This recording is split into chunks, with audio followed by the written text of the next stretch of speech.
It's okay. Off your mind. It's okay. She off your mind. Chai! Now wow, people wey suppose talk truth to power don't off mic. And if we talk, now 500,000 they go summer us, call them hate speech. But fear not, Maiyegun don't come. Ingo torchlight every corner, nooks and cranny of all these bad people where they spoil our country.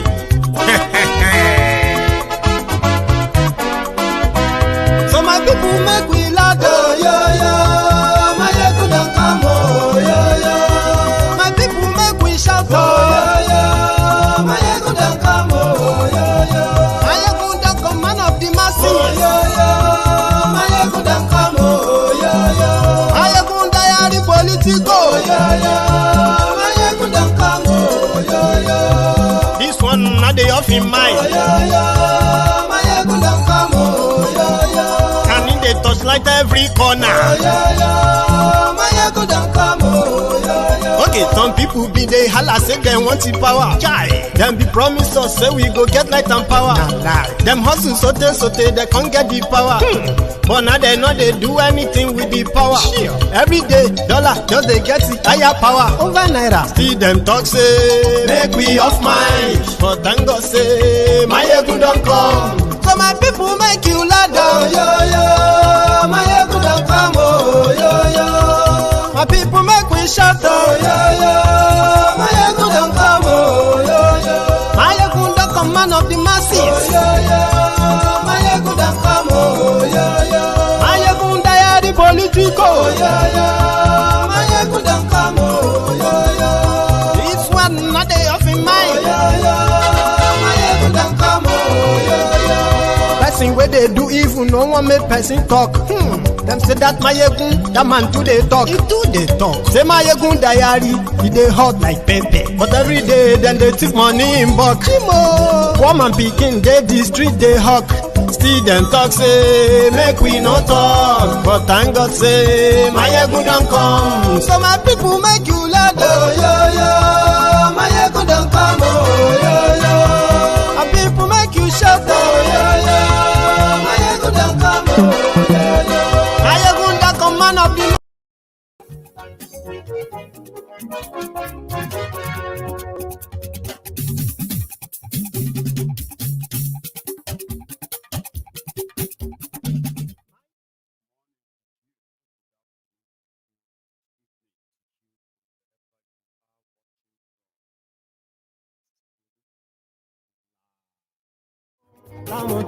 Maiyegun diary, Maiyegun number one. Maiyegun today, oh, ọ̀rẹ́ ara ìlú.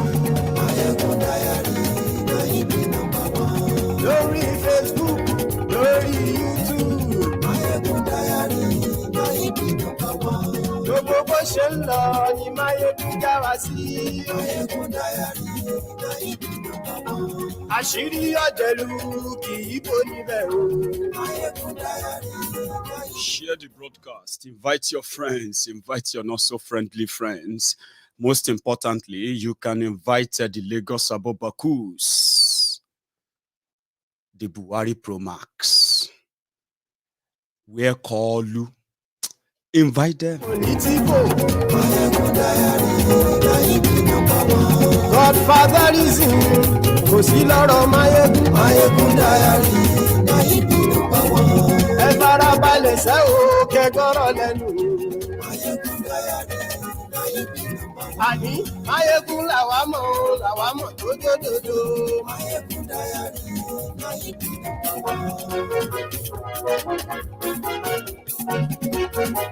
Thank you. Àní ẹ̀sùn ràkì. Maiyegun ti dé.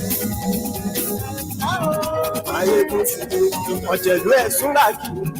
Maiyegun ti dé. Àní ẹ̀sùn ràkì. Maiyegun ti dé.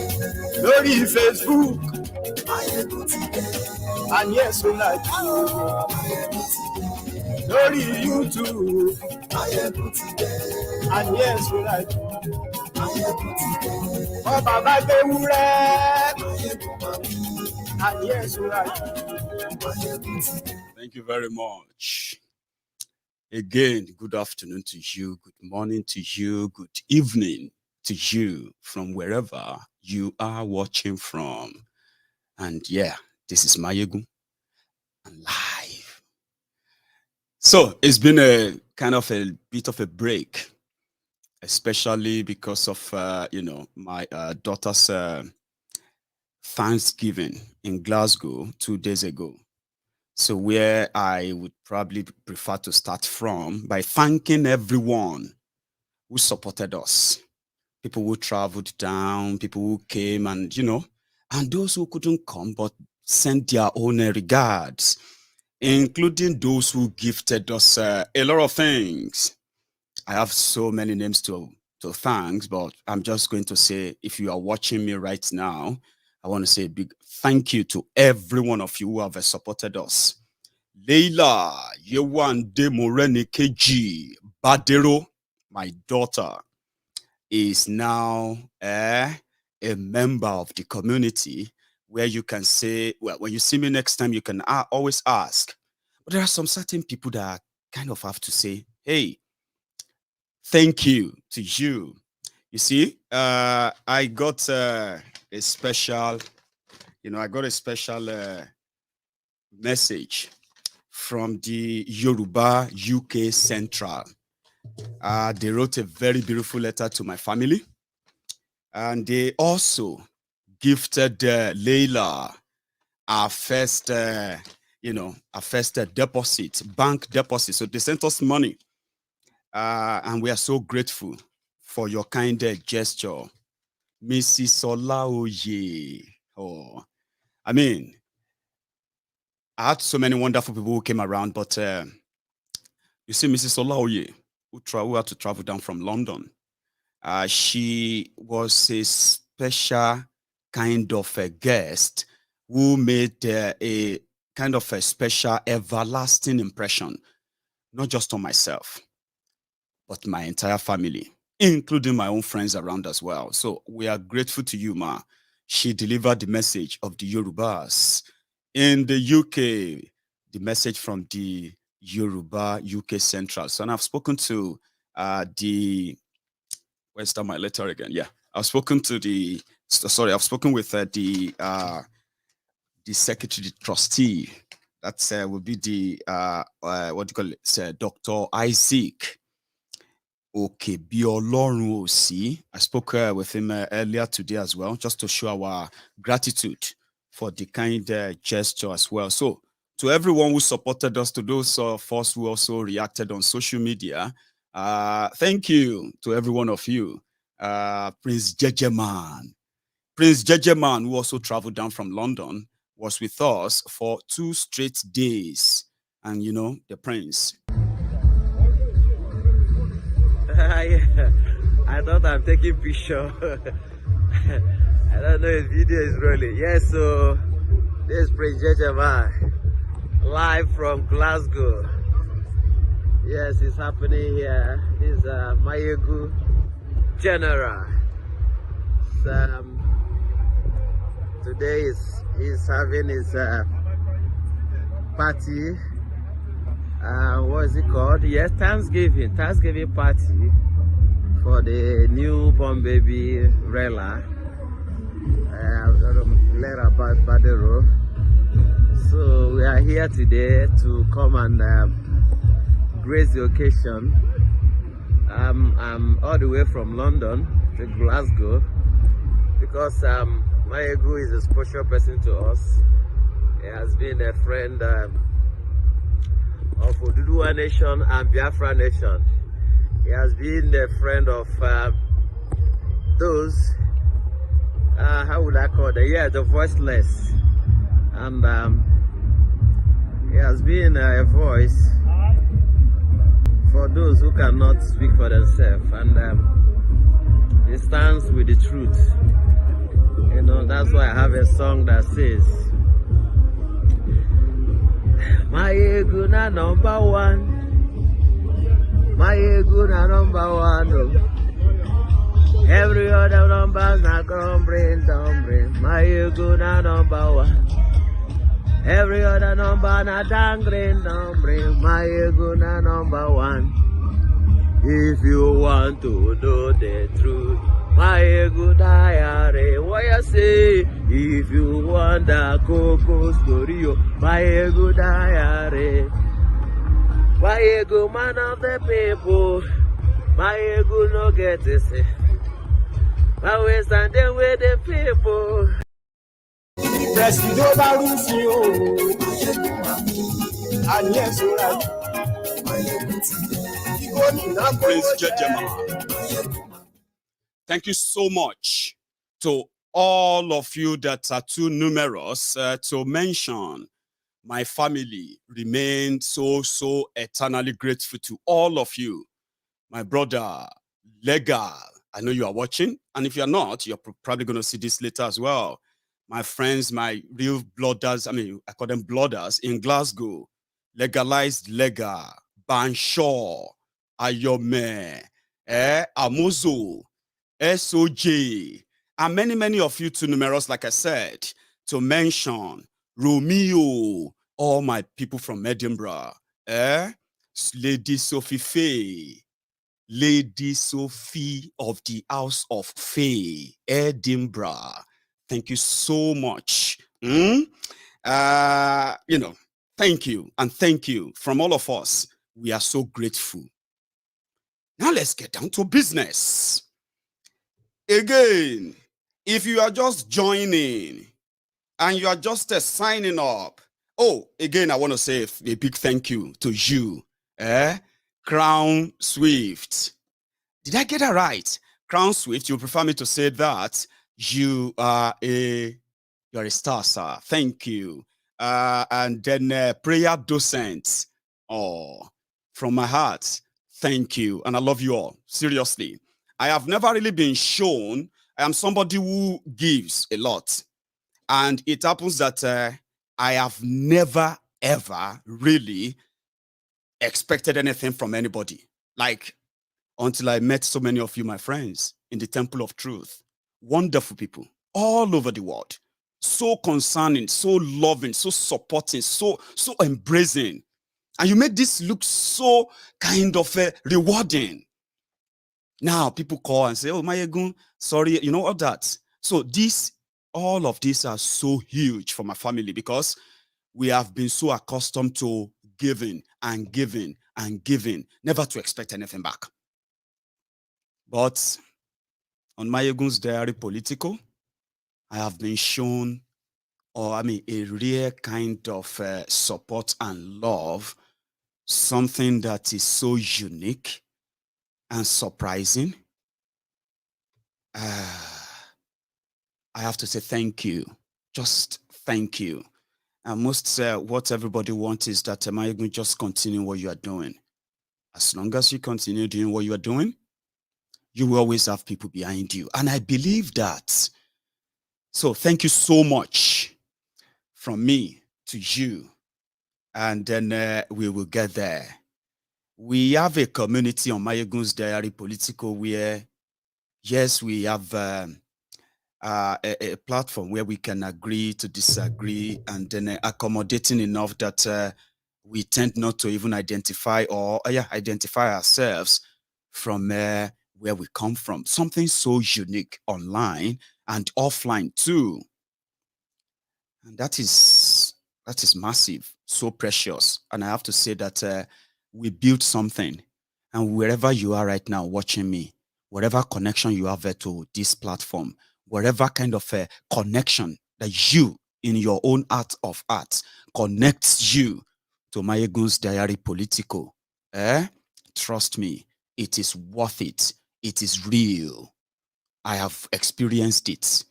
And trust me, it is a community of supportive people who will do a lot in this journey. I told you something about holding our hands. We have identified why we are pretty much upset and then want out of a rigged system. We have seen people came and gone. We have seen ideas tried in the effort of trying to end the the problems of Nigeria. Many of us have lived long enough to see when a pattern is playing itself again, and then be able to at least raise an alarm to say, don't continue to do the same thing again and again. And in the long run, expect a different result when you are not mad. So we found a common ground on MaiyegunsDiary Politico. You will see the Biafrans here. They are comfortable. You will see the Hausas, the Fulanis, the Jaws, the Ibibios, because I have met them. I have met Fulanis, especially here in the UK, who have also themselves are completely enraged. And guess what? Majority of them also would prefer a broken up Nigeria where they can actually really face those who have used them as the bargaining chip of keeping Nigeria one. You won't understand how many people understands the fact that this system is rigged against every ethnic indigenous people in that country. I've met a lot of people. Seriously, I've met a lot of people who, because of listening to MaiyegunsDiary Politico, not everybody agreed with me on everything we have said on this platform. But guess what? They respect the expose, the exposure, the analysis, the level of resources that we bring to bear, like just like that, flung at people's feet, to play around with and stop playing ignorance of what is built to be against them. So I've met a lot of people, and guess what? Majority of them agree that the only thing that works is that Nigeria should break up. But what many didn't agree with is the process of how is it going to be? How is it going to be? And that is why on MaiyegunsDiary Politico, where opinions are called divergent, divergent views, and we teach ourselves here to be tolerant and then accommodating enough so that you can possibly learn from those who are opposed to your own way of, we would likely, like I said, let us all go our separate ways. But how? If you don't listen to others and you are just repeating what you know, it simply means you are only listening to yourself. So on MaiyegunsDiary Politico, you have that chance where people are pretty much receptive, and the emotional intelligence of our people here, right, is top notch. They don't play fool to anyone, especially when it comes to the polity or politics of Nigeria, including the religious politics as well. And that is why sometimes if you try to come onto MaiyegunsDiary Politico and you think you wanted to be clever by half, trying to twist something and then change the narrative in a way, they will come for you because they understand the whole thing better. What we do on MaiyegunsDiary Politico is pretty much like a lecture room, something to keep watering that your subconscious mind, your conscious mind, so that the criminals who brought us to this state of disrepute, this state of despair, this state of collapse, they will not have a chance of planting discord inside you, planting lies, planting manipulation, which they have done for decades. That is what MaiyegunsDiary does. So even if you don't really like me because of the people I talk about, of course you will have to respect me because of the effort of at least making you understand your own poison. I allow people to choose their own poison. I don't take offense. Just to know that you understand the poison you are choosing, especially when it comes to the polity and politics of Nigeria. You don't play fool twice. And then we always mind to remind our people here that elections have consequences. Choices also have consequences. Decisions have consequences. And guess what? When you have if you're a pro-choice, as a pro-choice person, you must also be pro-consequences. So if you take a right decision, of course, you probably will get the right consequences. If you make a wrong decision in any time of your life, of course, you should expect the wrong consequences that can be really, really damaging. You should never, ever join the gang of those who always blame everybody but themselves for whatever they are going through. On MaiyegunsDiary Politico, you don't lie to yourselves. That is why we choose never to be politically correct. Do you understand? No, we will never be politically correct. Why should I be politically correct? I was trying to say I want to be neutral. You see, on this platform, we also make people understand the fact that, listen, you have to choose a side. Don't pretend that you are neutral. There is no neutrality in what is happening in Nigeria as we speak. Anyone preaching neutrality is a criminal and then is also culpable in entrenching what is going on in Nigeria. So we don't want to be politically correct. That's why wherever we have to call somebody a thief, of course we'll call them a thief, because we have the evidence that indeed they have robbed everyone, including the system, which has helped escalate the level of poverty, the frustration, and the increased crime, which has suddenly, sadly too, contributed to the shortened lifespan of our own people. I have families there. You have families there. Many of us who are currently not there, we are scared to death of the destination they are taking this contraption to. Then we took a side. Don't ever join the gang of those. Let us be neutral. Let us give them a benefit of that. You are a criminal if you ever preach neutrality in the face of what is going on. Choose a side and hold your ground. If you are for Kolu, as they say, batified, Tifnumbu, all of you who are the batified morons, do that with your chest. And don't go about blackmailing people into getting batified, jagabanditi. Hold it and own it. If you are an articulated moron, articuluta, articulated scammer, hold on to it.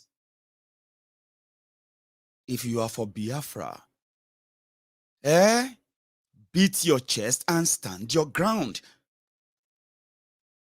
And if you are for Yoruba nation, do not let anybody second that for anything at all. Yoruba first that we say, Biafra first that we say, should replace that your Nigerian first. Now, when you begin to build that kind of mindset, you will never be able to, or you will never be available for manipulation of anybody. So that when somebody comes and say, Nigeria is a country, we need to work together, we need to do this and that, just ask them, are you one of the Lagos Abobakus? Be proud and do not confuse us, please. And do not tell us you love Nigeria. Don't lie to us. You guys can't be that dumb and then expect the rest of us to be that stupid. Just be proud that you love the contraption the way the APC, the way they have made your lives. Do not blackmail anybody to believe in a slavery that is mental and not physical. Own it. Hold your ground. And don't drag anybody into it. Same thing to everyone. It is important so that you don't say, as an obedient, you are also Biafran, or you are also for Yoruba nation. But this Obi movement, is so, Baba, this whole thing is confusing, You know, Obi is also against it. Baba, listen, I am pro-choice. Same way I am also pro-consequences. Like I said, my job is to probably make it so simple for you, for all of us, as we are all learning anyway. Nobody is, what do you call it? Nobody is, what's it they call it? It's in a mountain of knowledge. Nobody knows it all. I don't even know Jack. But you know where I get angry and I disagree? Is for you to tell me that even though I don't know much, but you see that little I know, you can't tell me, say, no, you know mean, forget it. No, that thing don't mean anything without giving me something that actually means something to replace what I know. Now there we go disagree. I am pro-choice. But you need to always scrutinize your choices. I choose Yoruba nation anytime and the interest of the Yoruba land. But guess what? The people who are also going to be talking to you about Nigeria, they will tell you that they also believe in Yoruba so much. They believe in this and that. But guess what? When you begin to ask them questions, you realize that they are pro-Nigeria. And you sounding that you are a Biafran is kind of condescending and demeaning, and somehow it is always triggering that fourth line, the lies that they love to bury, with the ones they bury under and they put, I love Nigeria, I'm a patriotic Nigeria is this and that, I love my this and that. But guess what? It is like a mask. Somebody who love Nigeria or one Nigeria as they claim will never be offended with somebody that says, I love Biafra. We should never be offended with somebody that says, I love Yoruba nation. But do you know why? The person that is also a Yoruba man or an Igbo man will feel offended for you saying, I believe in Biafra more than Nigeria. I believe in Yoruba nation more than Nigeria. They should not be offended because Biafra is currently part of Nigeria. Yoruba nation is currently part of Nigeria. Which simply means when they say one Nigeria, they are saying they believe in one united Nigeria where Biafrans, the Yorubas, all the ethnic nationalities agree that they are united one Nigeria, something that nobody can prove. Do you understand? So that's why they get offended when you say, well, I'm a Yoruba man, I'm a pro-Yoruba. Say, but listen, I'm a Yoruba man too, but Nigeria is our country. It's a big place. They can't say more than that. Nothing, no substance, nothing. So MaiyegunsDiary is pro-Yoruba, and I want you as a Yoruba man to always know this, that it is a thing of pride, and you should never be ashamed of it. You should never, ever be shy. Anywhere you are, even when they are talking about their Nigeria, you should let them know, take your stand and say, I'm a Yoruba man. We are part of Nigeria right now. And then talk more about Yoruba. Do you understand? Because normally, for you to know that there is no one Nigeria, it is all lies, right? That is why somebody will claim to love Nigeria, a great country. We must all work together and come together and work. You and we working and coming together. Then they get offended. So pro-choice. Peter Obi is here. Our brothers are joining them. This and that is their own political choice too. Do you know that? Choice.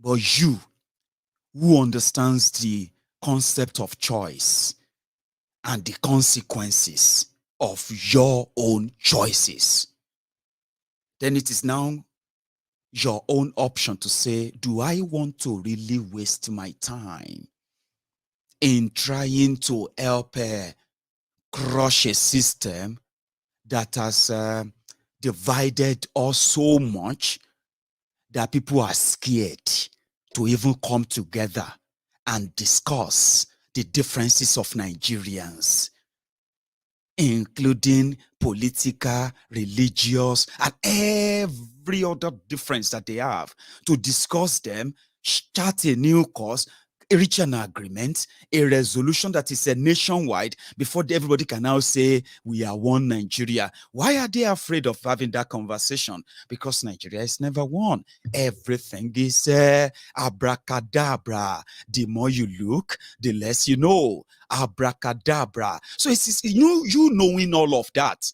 Now, if you now choose that, hey, Maiyegun, listen, look at this Obi thing and all of that, I'm going to join them. It is your choice. You don't turn around and say, man, this whole country, honestly speaking, we should all break everything up. Why did you leave the camp that you knew why you chose to say, I would never be part of an arrangement that is going to validate a prearranged, corrupt selection process, no matter what the frenzy is right now, no matter what it is? You know the truth. What these young men and women are pushing in Nigeria today, It's pretty much like challenging the system that they know is completely rigged.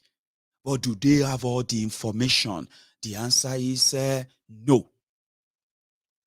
But can they stage a surprise? Well, the answer is also what? Maybe.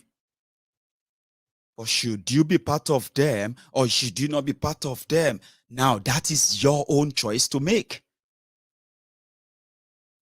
And you know one thing, I guess I said as well. Nigeria is done for. Do you understand? It's done for.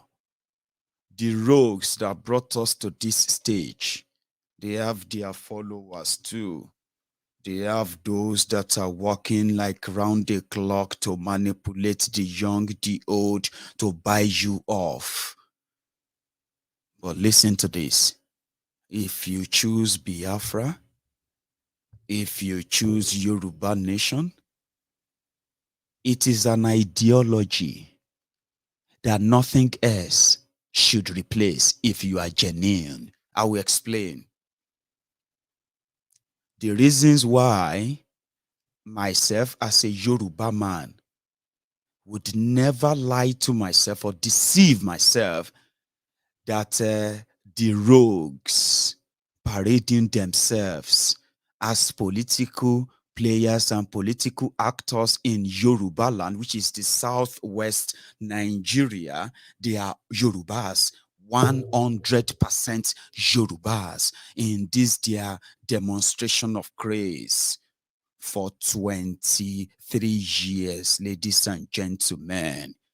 Yorubas governed Yoruba land. They were supposed to have the interest of the Yorubas at heart.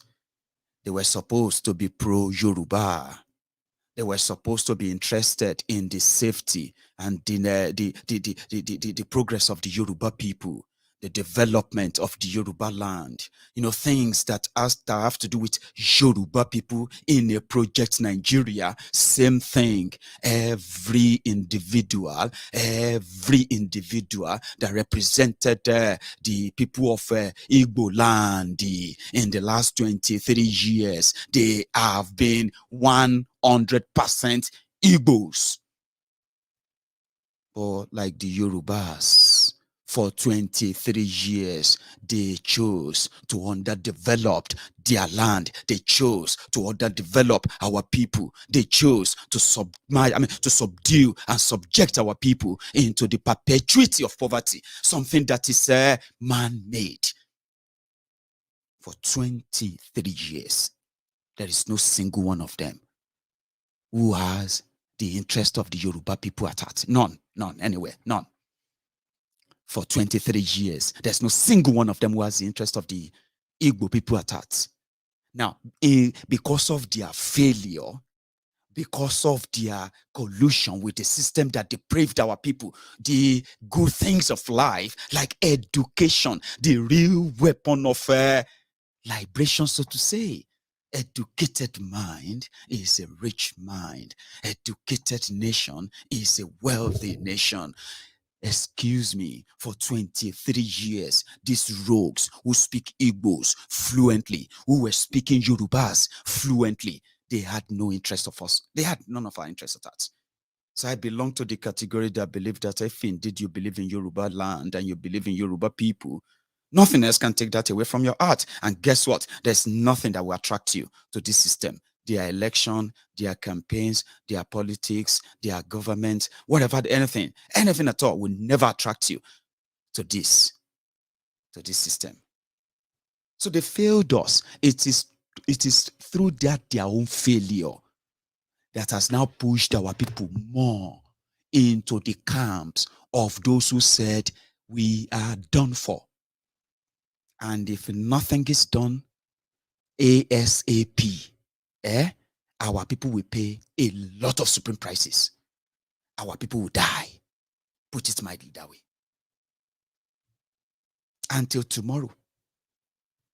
That is why somebody like me, a Yoruba man, would now tell you Tinubu is a thief with evidence.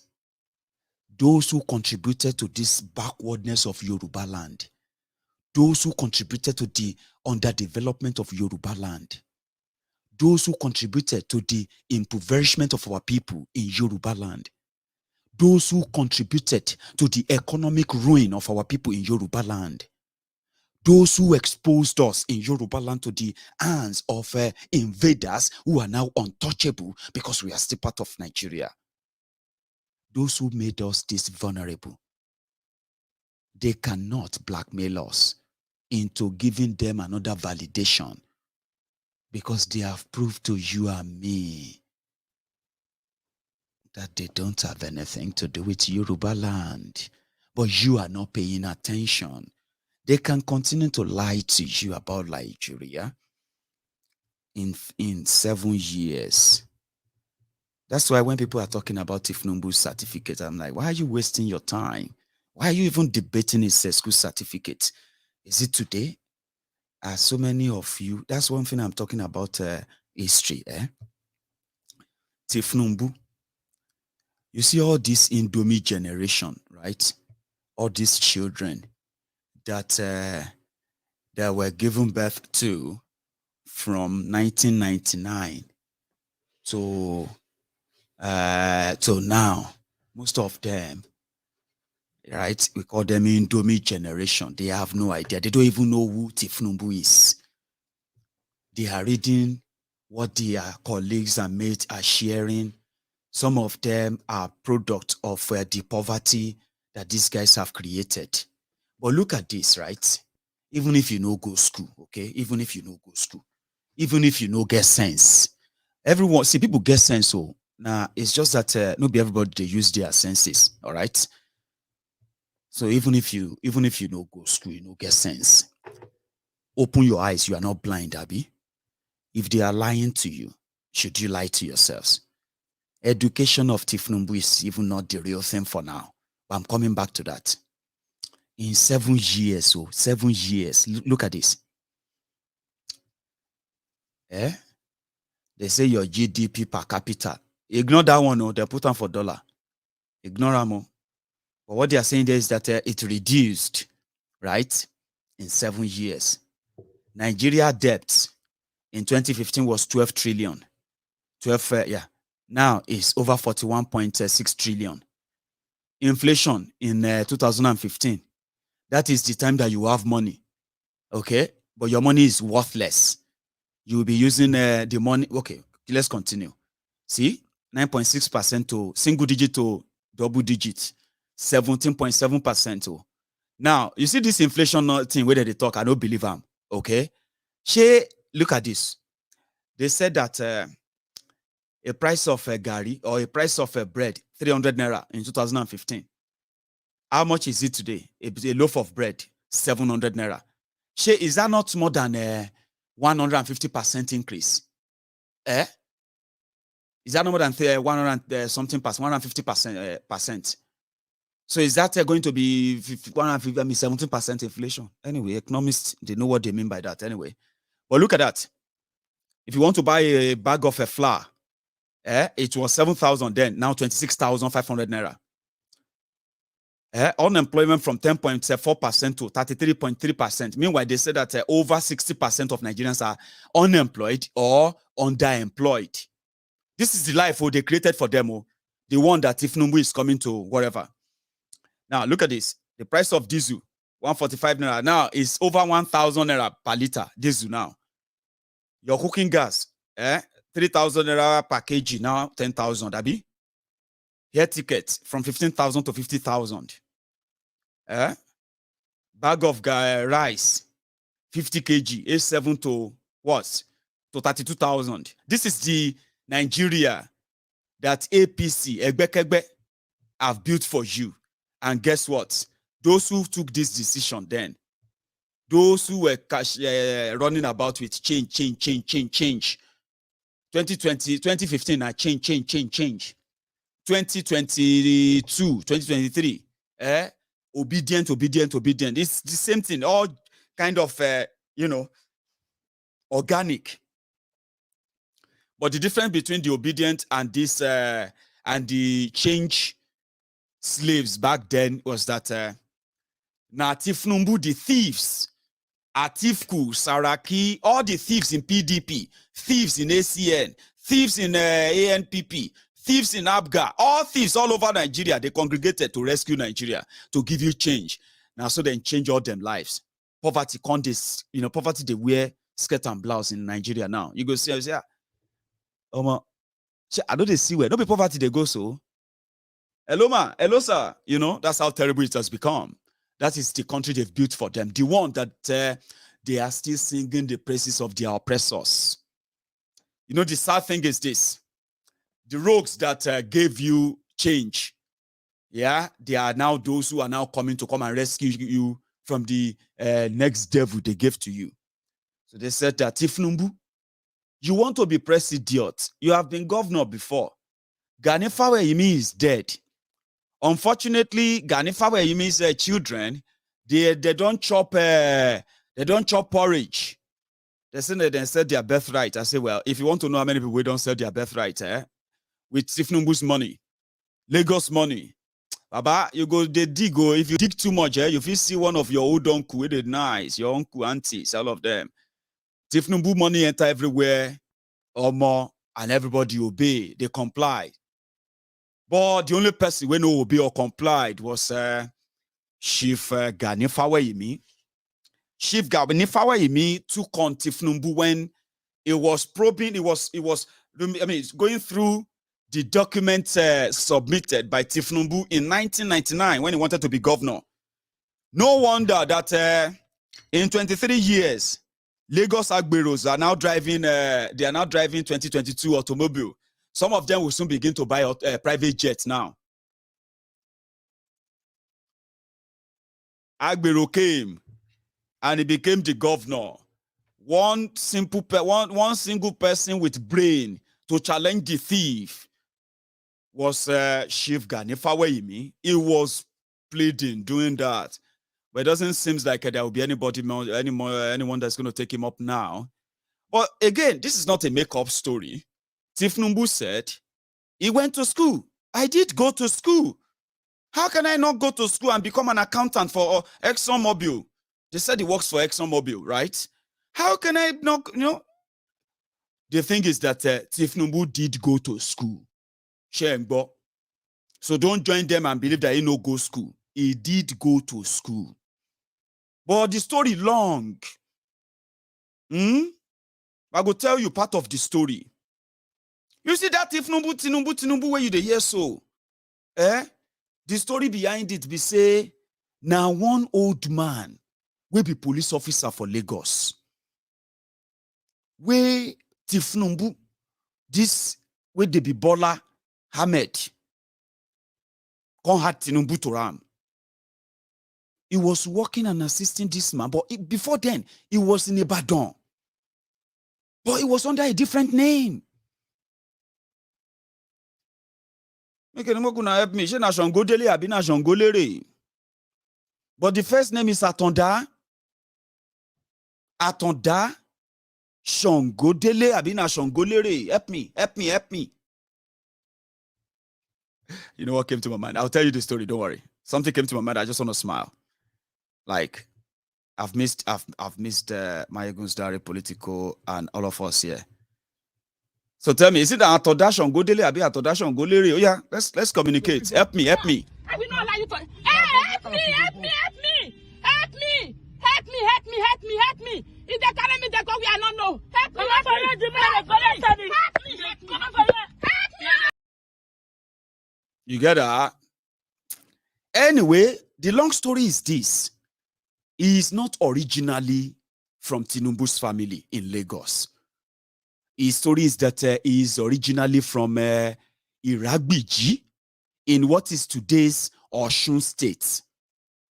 Then he was living, right? He was living in a motherless baby homes in Ibadan, where they are taking care of, stray children who left home and they couldn't trace their parents and the rest of that in Ibadan. So they registered his name as Atonda Shangolere. So when he turned sometimes around 13, 14, he moved to Lagos. when he moved to Lagos as a houseboy and assists, somebody who assists people here and there. That was when he met with this old man in Lagos. They said that police officer. But some also said he didn't just come to Lagos. They said it was the Abibatu Mogaji, who was known as his mom, who adopted him from that Ibadan, brought him to Lagos. She's a trader. She was a trader then. So different stories. So that's why the people said Tinubu's story no straight. Nobody know, too pure, except for this original one where they tell you now, this original one. It means that when he now got to that place, they said this old man. Some people they know the name of the man. This old man, a former police officer, had a daughter whose name started with Hey. So when that daughter died, Tinubu changed his own name to Bola. That is why if you read Tinubu's name, you see instead of H-A, like Ahmed, his own is Ahmed. A-H. So that he can take on the identity of the old man's daughter. A woman. Serious story for you. So that was how he became Bola Ahmed Tinubu. That is why it is difficult to find his mate that they went to school together. Because if you want to look for Tinubu's mate in Ibadan, back then, they didn't know him as Tinubu. He was Shongolere Atonda from Iragbiji, Nipinle Osun. There's nothing bad in being adopted and all of that. Okay, so many of you are pretty much wondering why. I mean, he's not that daft. You cannot not go to school or do some little education here and there, and work for companies just like that. Though you can forge certificate, but you need to be able to read and write as well. Do you get that now? So that's the story of. That's why when you say Tinubu, they say, oh no, it doesn't have anything to do with Lagos. So nobody for Tinubu family know him. For real, true life story. Nobody in Tinubu family knows him. Do you get that? But if you see any Tinubu family in Lagos that is now clinching with Tinubu here, now those one we believe they then smart. No, although it's not from our family, but why now? Which level? We see, I'm a Tinubu is Tinubu, so we can validate it for him and say it's our family member. But for real, nobody can really trace him. Abiba Mogaji is not married to Tinubu family. And Abiba Mogaji is his mom. Abiba Mogaji adopted him, right? And there was never a time that Abibatu Mogaji married to any Tinubu family. Never. There's nothing like that in a record. Do you get that now? Which means there was never a time that Abibatu Mogaji and the one Baba Tinubu adopted Bola and they named him Bola Ahmed. No. That's the true story. It was pretty much like, I like this one. And he just took the identity of that man's daughter. But fine. So if you are looking for his education, this and that, nobody saying no to go school. But if they ask me in present time, na different name. So when they ask him at INEC, about no one story, just tell them, say, the thing be say, when I was an exile. I was an exile, and then, see, this is Tinubu's form. The form is submitted to INEC as APC, Egbekegbe's candidate.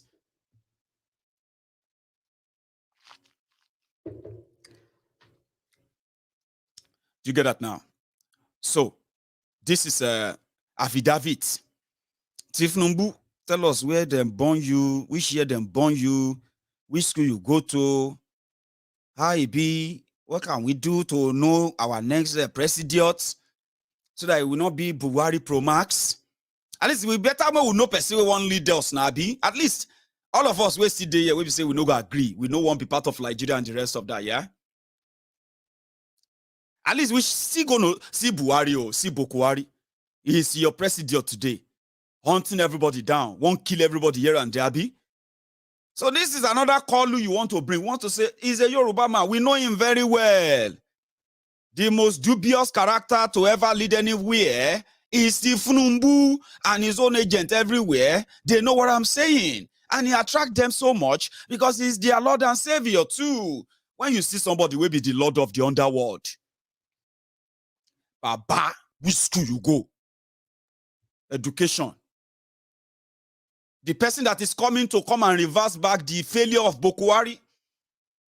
He said, well, I went on self-exile from October 1994 to 1998 when I returned and discovered that all my property, including all the documents,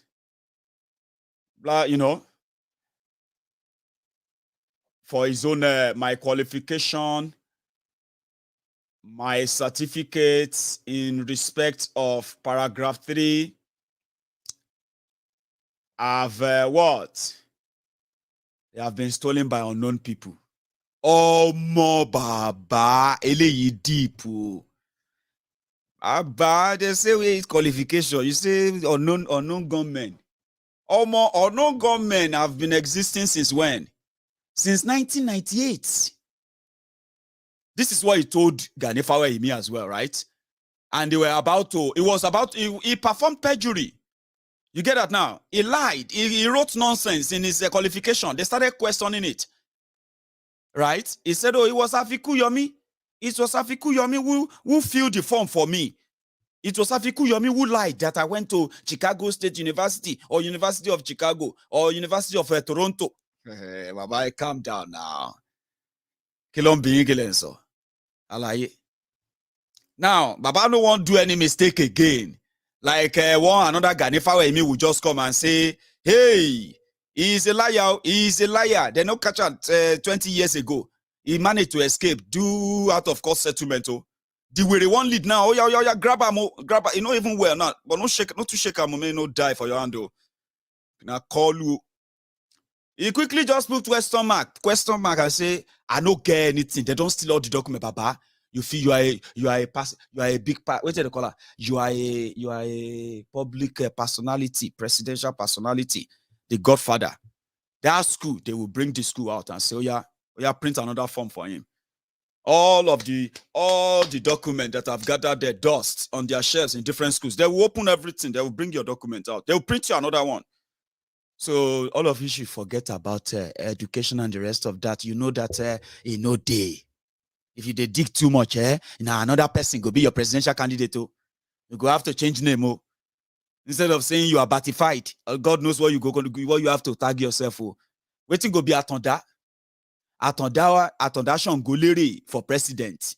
You go just have to change them. All of you when they talk, say they don't know Peter Obi, they don't know Peter Obi. Una go come, they have to explain to people waiting happen now. How the batify turn to shongolere. So if you ask too much for education, you are like pretending like he has something to offer you. He has nothing. They have nothing to offer you. Somebody said that once you bring in Tinubu, it won't take you 3 months before you will begin to miss Buhari. And I kind of believe he's old. Now let's calm down now, okay? Let's calm down. Make I just try and talk nice now, okay? He's an old man now, okay? He should be taking care of himself. And it's not just an old man. It's not healthy. He's an unhealthy old man right now who deserves or should pay attention more to his own health. But you see, some of you will be saying, Ijekuje long paja. Ijekuje ba ilong pagun. Ijekuje that will kill many of you. We never let you say the truth. Now they said that they have smuggled him to France. You're Mr. President. For 80 years. You suffered under the breeding mannequin, the lifeless Megadi. You say if na NEPA certificate, if na a generator manual, if he presents you a TV manual, you go vote for him. For 80 years, they can't turn you to prayer warriors on social media. God will shame enemy of Buhari. Buhari will come back alive. You see, you are now praying now for Tinubu. He's in France. What's he doing in France? Atifku, that one self don't run go Dubai. They don't go try and pump him. Say, Baba, we go need to make sure say all this testosterone. I be waiting at the column. Oh yeah, pump this testosterone. Oh yeah, pump so that I go get energy. Go say I get energy. You can't they wear skirts. I mean, they wear short knicker. Old men, when we won't deceive you. You, humble slaves, obedient fools, sophisticated morons. You are warming up. Shut up your mouth. Go and bring your father. My father is dead. If he's alive, if my father go print poster, we go call family meeting. So this man won't go disgrace also. He dey pee himself. He dey poo himself. You know they sing on your pampas, Bola, on your pampas. He dey France now. For 8 years, some of you turn to prayer warriors. For Buhari, anybody we want Buhari to die, the person will die before him. Even those of you who don't want Buhari to die, we turn prayer warrior. Na Boko Haram the people na Fulani bandits here and there. Una can't last Buhari is there, abi? Una can't pray say may God can help you deal with the terrorists and the rest of them. So the point I'm making is that choice. You must be responsible for your own choices. That is the beginning of emotional intelligence, or that is the beginning of the verification of your emotional intelligence. Emotional intelligence, we say, Baba, hey, no God, they pretend, say you be one man, well, big man, oh. Small thing happen, you break down. Say, I say, Baba, how come now? Easy. Say, you better scream because this one we did inside. So when do they do when you know go get conversion? Oh, it is a mad place. Enough for you to know that when you make a choice, the consequences of your choices, you are responsible for them. It's unhealthy. That is not a plus.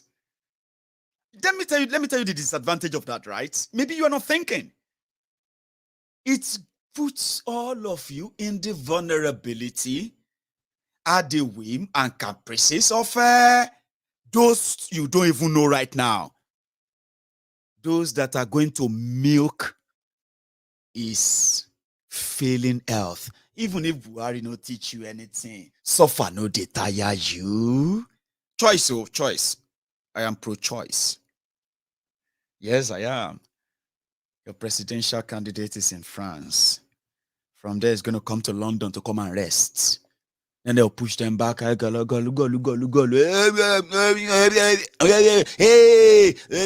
50 million youth.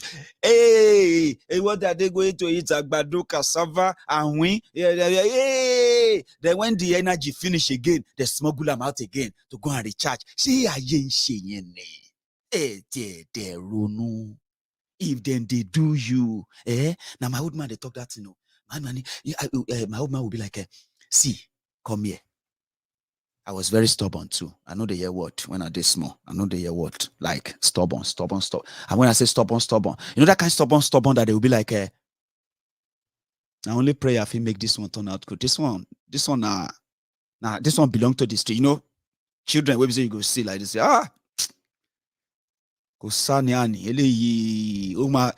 she conductor last scene. You know that kind of stubborn. Anyway, I'll tell you more about that. So my old man first told me then that, see you.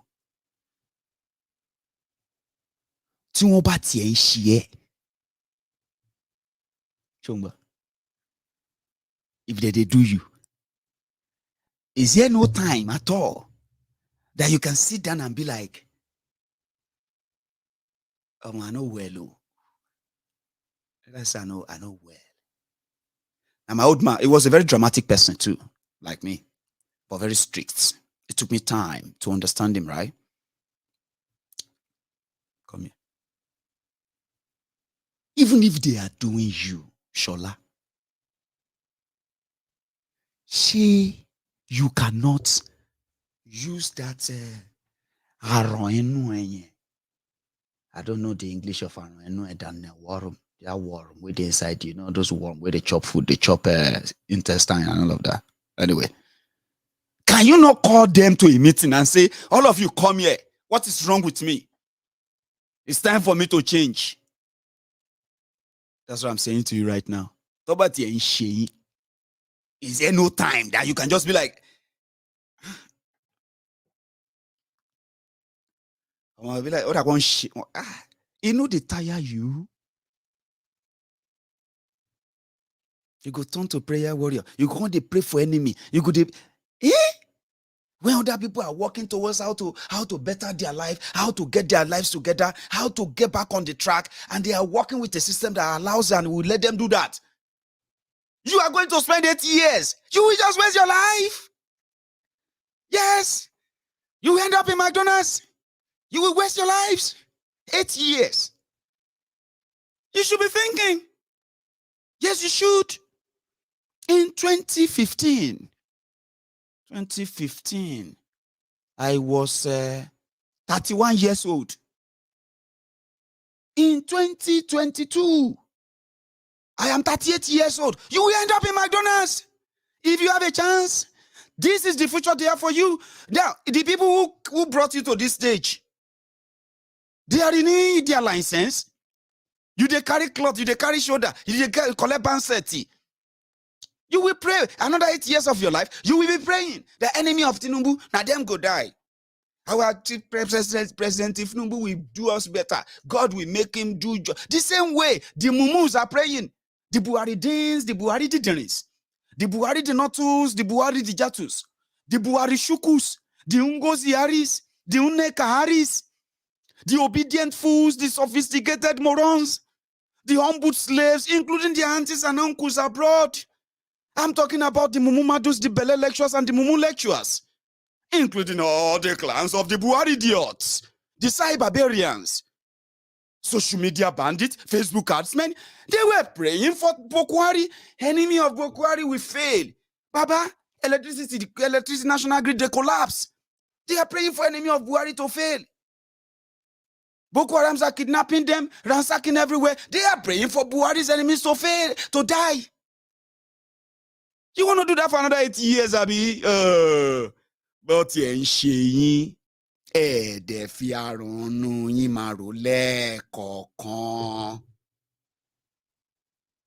Just once in a while.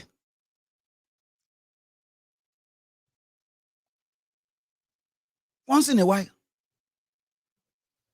Even a madman, once in a while, they ask himself, what is wrong with me?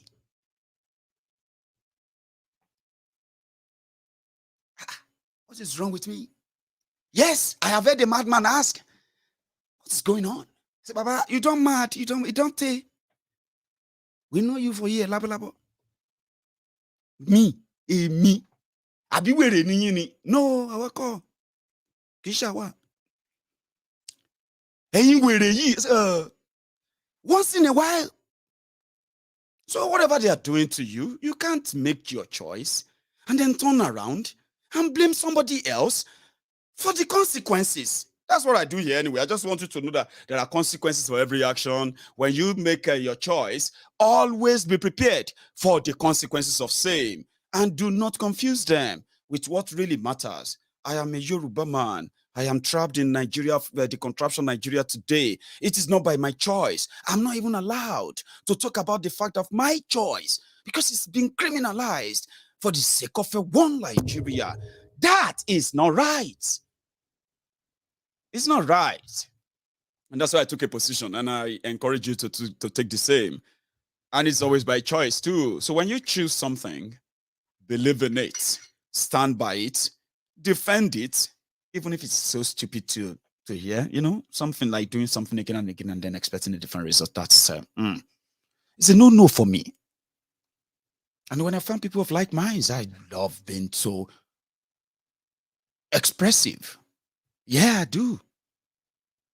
And that is why when they ask, what this B2B movement, I said, listen, you don't support them and you are not against them. Support them if you want to. But that shouldn't be a confusing thing for you when it comes to what you claim to really believe in. Yoruba first, Yoruba nation. Yeah. If you begin to say Yoruba nation should wait because Peter Obi is that means you are confused. Don't turn around and say, hey, it's because we just do everything is just so confusing. No, there's no confusion here. We're talking about choice and understanding your choices. I choose what I choose. You should know why you're choosing what you're choosing. If you drop Yoruba nation because of this current charade as it is, it simply means you never believed in it. You were just looking for something to hold on to because you are disappointed in Nigeria, isn't it? Yeah, there are many of us like that. You just want something to cling on to. Something. Just anything. We are going to go our different ways. Say, yeah, let's go. Biafra. They say, let us chase all of them away. Obi movement. Yes. Obi movement. Say, but Baba, what's happened to Biafra? My friend, I'm still there. Well, this one is important. Really? That's not the way to go. That's not. That's why I'm saying that when you make your choices, be kind of clearer enough and do not blame it on any confusion, okay? I choose to support Peter Obi because I believe that they can get rid of PDP APC. Bravo. Maybe that is a start. Do not be against them, even if you are not supporting them. I've said that many times, and there's a reason for it. Because those who are currently with Peter Obi, they are the products of the broken system that has pitted many of us to pick a battle and say, enough, we don't want this anymore. You choose Biafra, I choose Yoruba nation, some choose this, their Obidiot, and the rest of what have you. But always remember, there is no confusion in paradise here, except for those who choose to confuse themselves. Do not be one of them, please. The gang of thieves said they came to fight corruption. But how could thieves fight thieving? They say, Maiyegun, it's possible. I said, how? Don't worry, you will see it when Buhari comes in. Then, the first person that became his chief pharmacy is secretary to the government of the Federation, SGF of Nigeria, Ogbologbole, Babashir Lawal. The Ogbonge grass cutter. Person will use the 240 million to cut grass around IDP camps, internally displaced persons, call it refugee camps. He used 240 million to clear grass where the people living inside the abandoned camp, they are begging on the highway to feed. That's the first person he appointed. Then on and on. Then boom, they just brought in Tanko Technicality, Babala Wayfair, the original plane driver. I'm talking about the Babalawo Sharia. They say go come and clean judiciary. Judiciary lati from where to where? Supreme Court to Nigeria. You are bringing Sharia customary court judge. Wallahi talai Ọlọ́run ní fire fún Tinubu àtàwọn tó gbé Buhari wá. Ẹ ṣàmì kẹgbẹ́ tó àdúrà mi. Lẹ́yọ̀ kọ̀ọ̀kan wọn ní kúre. They brought a Sharia judge. You don't know anything. The Mugu came in and like about, I call him Babalawo. If you see him, you would think say na the one will be say maybe the chief priest where they follow or Nirisha. Or Babalawo if where be say they know they to come out. I don't see the picture before, so it looked like him. I wish I could show you right now. Tanko Technicality. Ajoleni is a thief too. Well, they are all thieves anyway. They kicked out Onogen. Onogen is this Southern Chief Justice. Onogen. They said that there is a petition. Oh my show. Pastor Ruga, Ikene Shatabandu, Agboworin Baba Oja, the way that is a special advisor to Buhari on condolences and then burial arrangement. He is a lawyer, Sansand, senior advocate of nonsense, is the deputy to Buhari. Attorney General of Nigeria was disgraced out because somebody said that they found dollars in his account. They now brought in a Sharia court judge, Babalawo Ife, Tanko Technicality. Tanko Technicality said that's where the name comes from. This is where the name came from. Oh. In 1999, they said INEC give us the register, voters register. And then the place you put the election results. So yeah, show us. INEC said, sorry, we know we save them for cloud now. We save all the data for cloud. Then one day it rained and the data disappeared.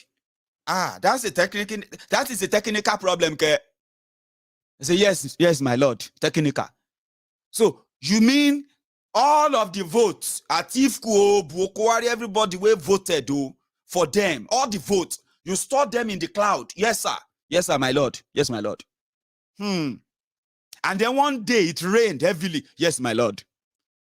And the cloud wiped the whole thing. Everything gone. Yes, my lord. No server, no server. Are you sure? No server, sir. You can't see it. Maybe you check all the river. Maybe it dropped somewhere. No, sir. It's gone. Gone. That is a technical problem. Because of this, we cannot cancel Buhari's election on a technicality problem. That is where he had his name. Tanko Technicality. Go and read that statement, the judgment, and listen to what he said. He was talking about technical. It's a technical problem. It's a technical, and this it's a technical as well, and all of that. Technicality. Now, the technicality don't tanko everybody now. They talk say, this way they blow. All of you know they complain. He entered judiciary. Judges self, don't they borrow money, enter bike. Supreme Court judges, so. I'm not joking. Yeah, they made an allegation against him, including the fact that since he came in, whenever they give the judiciary money, tanko technicality, we use technicality to wipe the money away. I'm not joking. No. They had to give him a safe landing. Now they said that he need to go.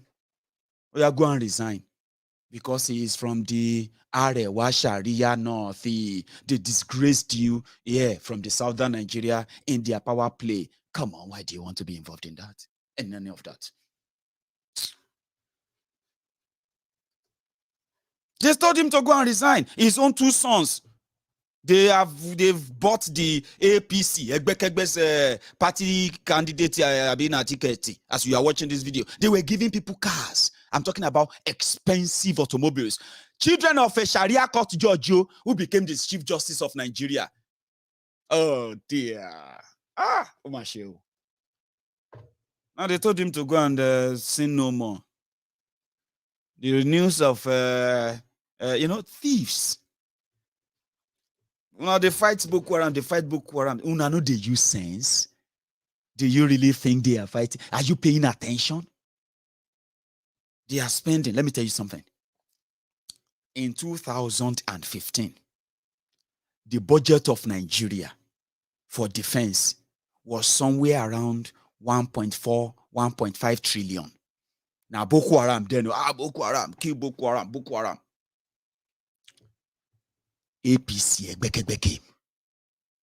Do you know that since then, the ridiculous budget that they read to you every year, 1/3 of that is being used to fund terrorism in the name of we are using it to fight terrorism. Serious looting. You know that the terrorism in Nigeria is now an industry, a big one.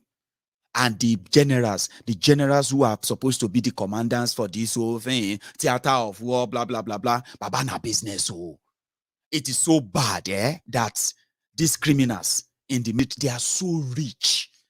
Buratai the butcher is so rich that they send a snake venom in the cell. Oruejo. General where they sell Oruejo. Sorry if you are not. What did they call it for Igbo? Please, somebody should tell me. What do you call snake venom in Igbo land? And what do you call it as well in what do you call snake venom in the north? Tell me. Ahmed, are you watching? Oruejo. They say the person where they loot money to fight the terrorism and save the life of the cyberbarians. He's getting the money, making life better for himself, for his family. Suddenly, APC, Egbekegbe, the children of perdition, the humbled slaves, they said he's a big man, he has a big farm, a big snake farm, somewhere in the north.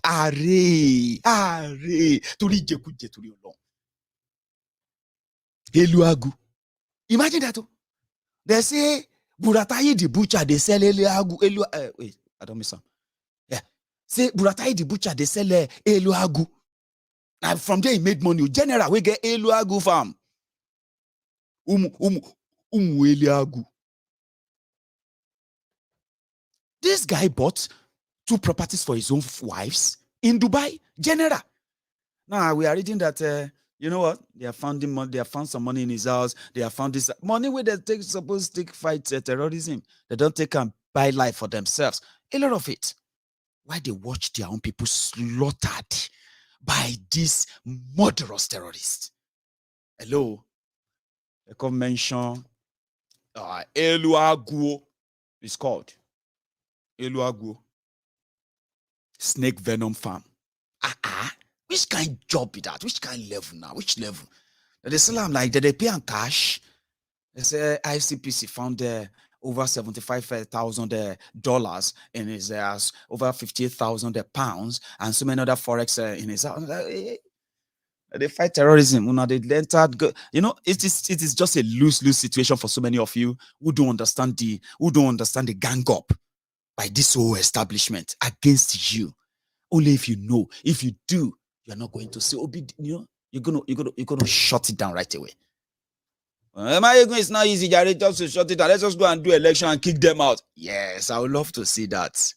I would love to see that. Seriously. That's why I said people on MaiyegunsDiary Politico should never, ever, ever go against them in any way, okay? Just let them flex it. Do you understand? There is no I don't know in ignorance, okay? Sometimes they say experience is the best teacher, so let them have it. A thief who failed to keep people safe when he was the chief of army staff, but stole the money meant for the soldiers, the payment of salaries, emolument, encouraging, all of that. They stole all of that money. And they sent your own brothers and sisters to go and die in the hand of terrorists in the name of Nigeria. To make it worse, in this whole adventure, to show you how corrupt the Nigerian military have been, under these rogues, they bombed their own soldiers. I never see that thing before in my life. Or more. Nigeria military bombed their own soldiers. Imagine. They say, shut, hey, move. Okay. You are going to Zambisa. Coordinate 260 to aptitude 1,000 and get all of that nonsense location. Now your death sentence. Then they said you go gulag where they go take kill you. A soldier. It happened. It's not something I'm making up. It happened. Not once, not twice, not thrice, not 4 times, not 5 times, not 6 times. I've lost count. Soldiers, they will send them on this coordinate, this side. Go left. Now from there, fighter jet could come. One soldier ran one day. He threw gun away. He made a video. He said,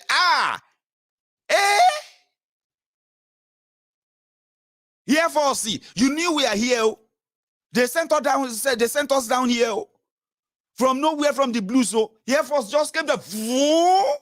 They said, they received signal. Say terrorists they camp there. Then send the soldiers go die. The guy made video. Say, if I escape here, the guy no be from the north. The guy be like say the guy from somewhere like Imo. If I escape here, I know they come back. Baba run, if you know. To cover up corruption, yeah.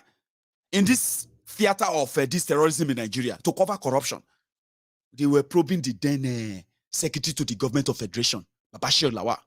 They were probing him to cover it up and say, but people, they bombed refugee camp. Imagine, government. Oh yeah, all of you displaced people here. Now map it on the map. Where are they? They are there. We have entrance, we have this, we have that. This is this, and that. Security for them. Oh yeah, open. Oh, nonsense. Now, but sure, they took them. When they were probing Babashir Lawal of the money he spent before Buhari appointed any minister or anything. Over 200 billion naira. Baba Shilaba, bring the money. What's happen? Well, they say, but we use the money to take care of people where Boko Haram kill. They went to a refugee camp. They bombed the place not once, not twice, 3 times in a day. They said a mistake. They received an alert. Alatike.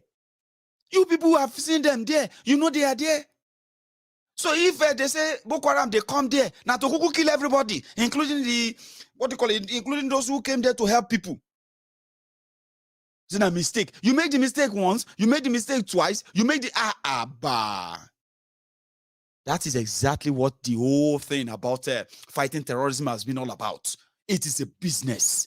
And when you see the actors behind them, those who are supposed to give accurate information to nip all this terrorism in the bud, they are making money from it.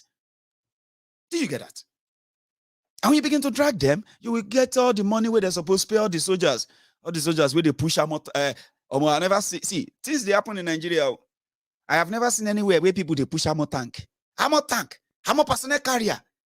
For where Boko Haram they shoot soldiers, they push ammo tank. Push a mail start. I'm not joking. It happened. I'm not making it up. So I may be saying it in a way that it could be a bit like funny to you. It's not funny. It happened. Boko Haram, they fire. All of you now die. Soldier, they push a tank. In Nigeria. I have seen a video where soldiers run out of a barrack. Boko Haram enter barrack. Which kind thing this with the smoke? You enter barrack, they shoot soldier. Now the confidence and the boldness. That is what Nigeria has become. Soldier, run outside the barrack. Which level now? Me and you, we can't run into a barrack and say we're mad. We won't go fight soldier. It happened in Kaduna. Defense Academy, Nigeria Defense Academy, Kaduna. Soldiers leave gone, jump fence, they run inside bush, from barrack to bush. And you're sitting down there saying somebody is the enemy of this, enemy of that. And the following day, you will see the same soldier guiding the repentant terrorists. You see, they are guiding repentant terrorists. Order from above. Order from above, kill you there. Shami, Kugbeto. Order from above. Corrupt criminals. They have grabbed the entity. And they're not going to let go. No, they're not going to let go without a fight. They went to a Benin Republic. They went to Benin Republic to go and bribe Igbo. I knew one because I was aware of one. I may not know many of all those advances, all those entreaties and the rest, but I knew one in December 2021. But they made an arrangement. They said that all the Igbo needed was just to say he's not interested in Yoruba nation anymore. They'll take care of him.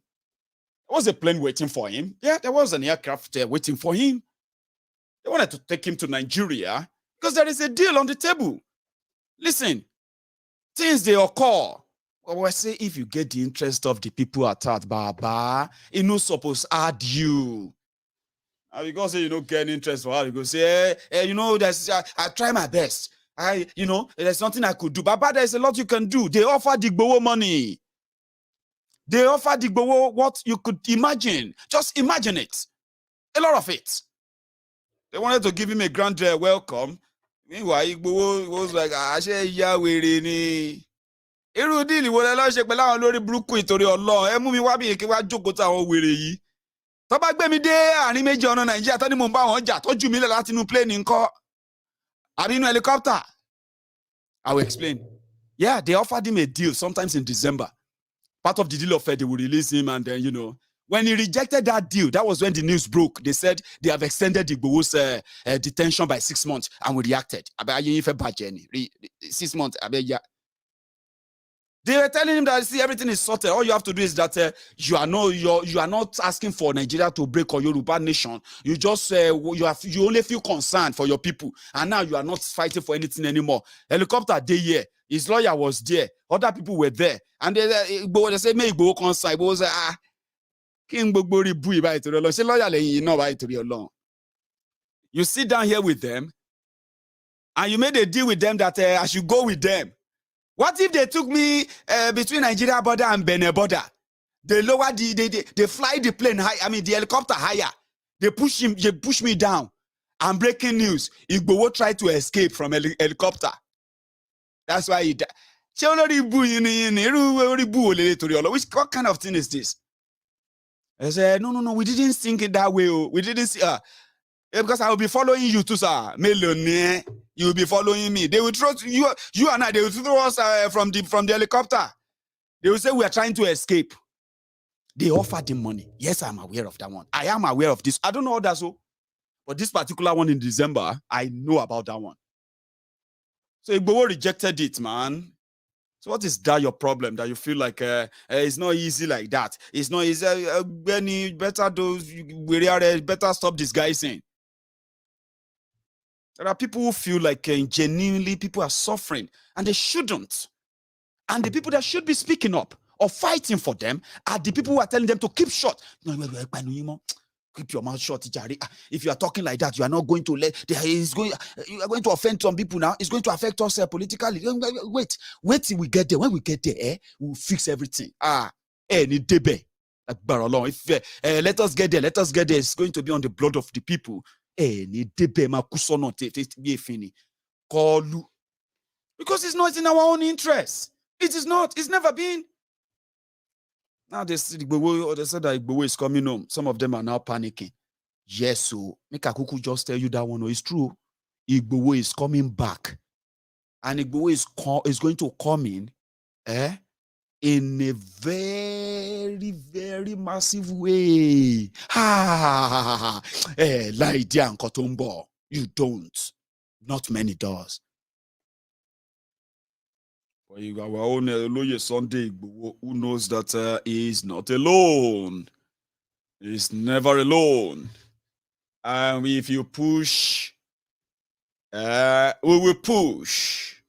And that is why I am going to, incredibly tell you now that, listen, there's no confusion, okay?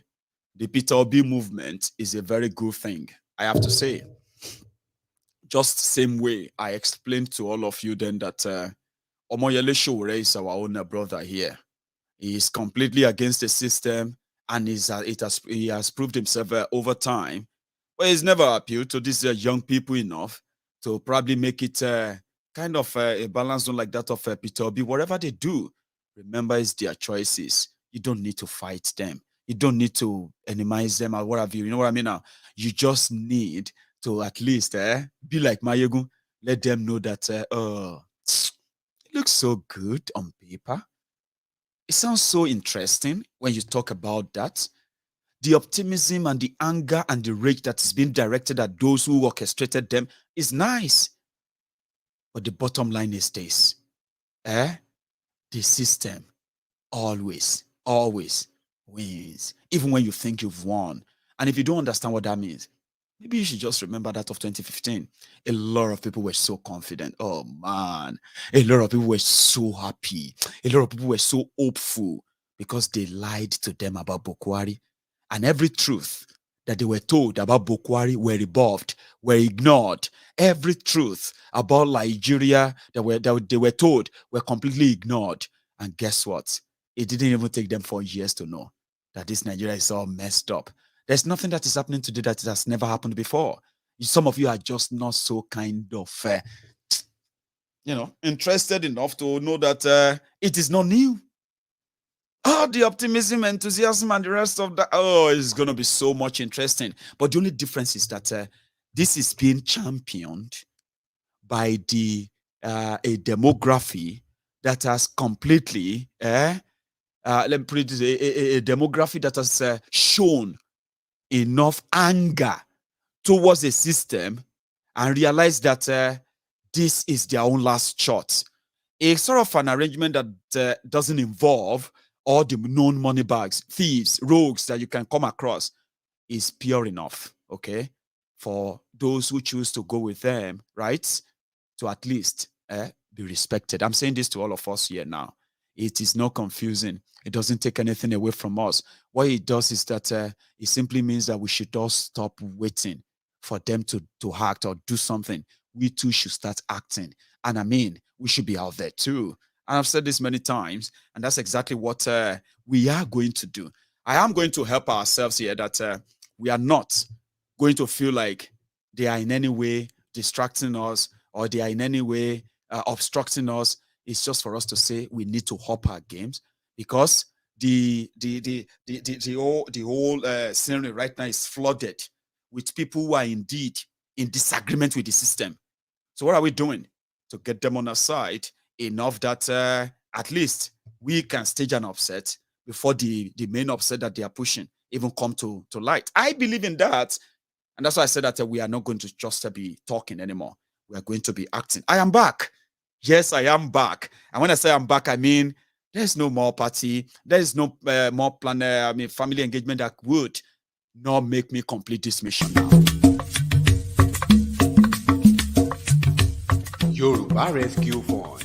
Ìgbìmọ̀ má jẹ́ kó bàjẹ́ ilẹ̀ Yorùbá.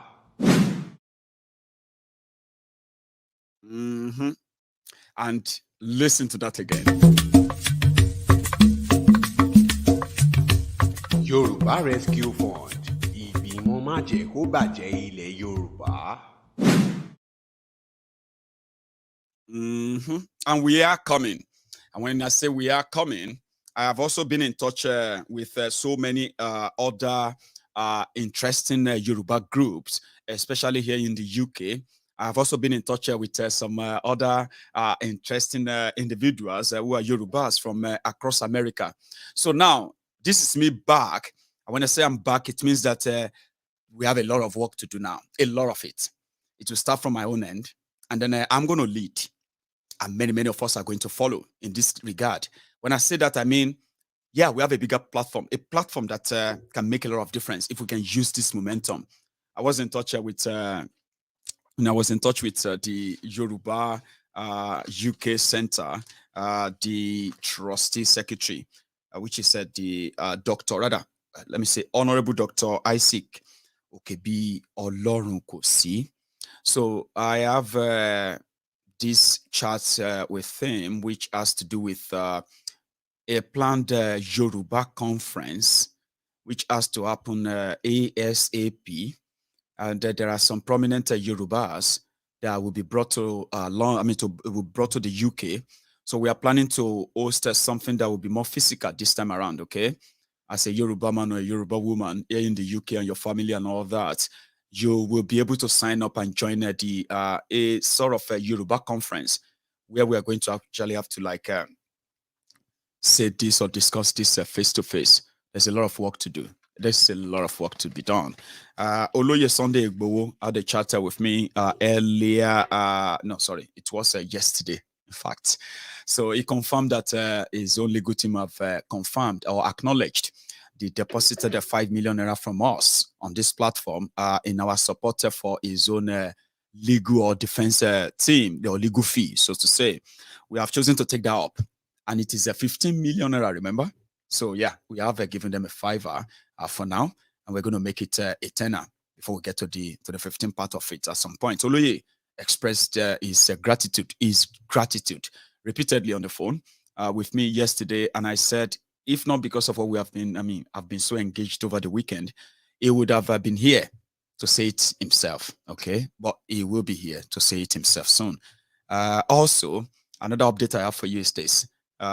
We will be making that deposit of 2 million naira, which is going to be an equivalent of 2,700 pounds. We'll be making that deposit to the IPOB in the UK, which is our own token support for the leader of the indigenous people of Biafra, Mazi Nnamdi Kanu.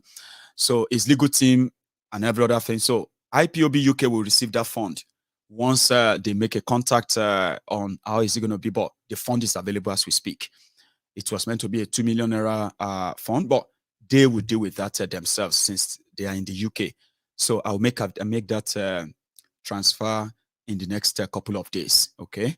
So I've also told Oloye Sunday Igboho that we are taking a break with our fundraiser as we speak, even though people have continued to actually still donate and contribute. As I'm talking to you right now, over the weekend, to this moment. I have also received, what do you call it, in the Diaspora Radio International account.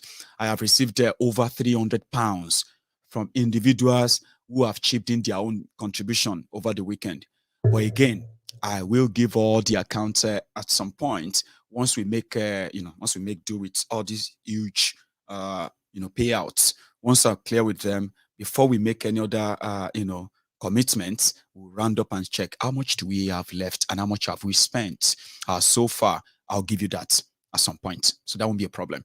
But so far so good. We have done the first part. We are about to do the second part, which is that of the Mazi Nnamdi Kanu. Then afterward, we are going to go back onto our publicity parts. We should have something put aside. Let's do something as well in July. Again, that will be around the time that the Yoruba Rescue Fund will also be ready. You have been waiting for it. It's going to be available soon. And I want you to all continue to, give the support as we can. Now, I have, we had over 3,000 of us on YouTube earlier. We have a lot of us as well on Facebook as well. So if you are still watching me on YouTube and you are one of those over 3,000 people there, you can still drop that your own offering. Like the video, share it, subscribe onto MaiyegunsDiary Politico if you haven't. And then I'm going to take some calls. But before I do that, let me go make myself some tea. Now, when I get back, we'll continue from where we are stopping. I'll be back.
Just missed the call there again. Oh, hello there. Maiyegun.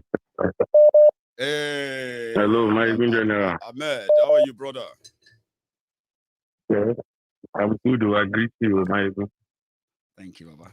Can you hear me? Loud and clear. All of us can hear you. Yes, Maiyegun. I enjoyed this night.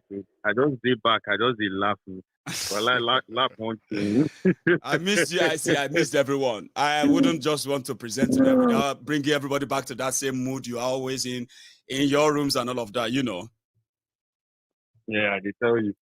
You was asking of waiting be snake venom for Hausa. Tell me. We they call them Defi Machi. Defi Machi. Yeah, Defi means venom. Right. So Machiji is snake. That means Defi Machiji. Defi Machi. Fantastic. Snake venom. Defi Machiji. Yeah. And That's Buratai's He was business. Very rich. yes, yes. And you know the human being now this thing in the kilo request. Chelsea Hmm. in there for Chelsea, Natural State along Abuja. That's where his Along farm is, right? yes, There farm must be so many business, yes. snakes there to build to buy 2 Yes. houses in Dubai. If That you are must be so- going to Nasarawa from Abuja, that is where his snake farm is. Right. Before that time, when he was commander in Port Harcourt, he was having that snake farm for a long time. When he was a commander in Port Harcourt, that was when he had to put the snake business like for sale. People are Kotowa Wale, Kotowa Funi chance. That's why the army chief Kotowa Rio. I'm sorry.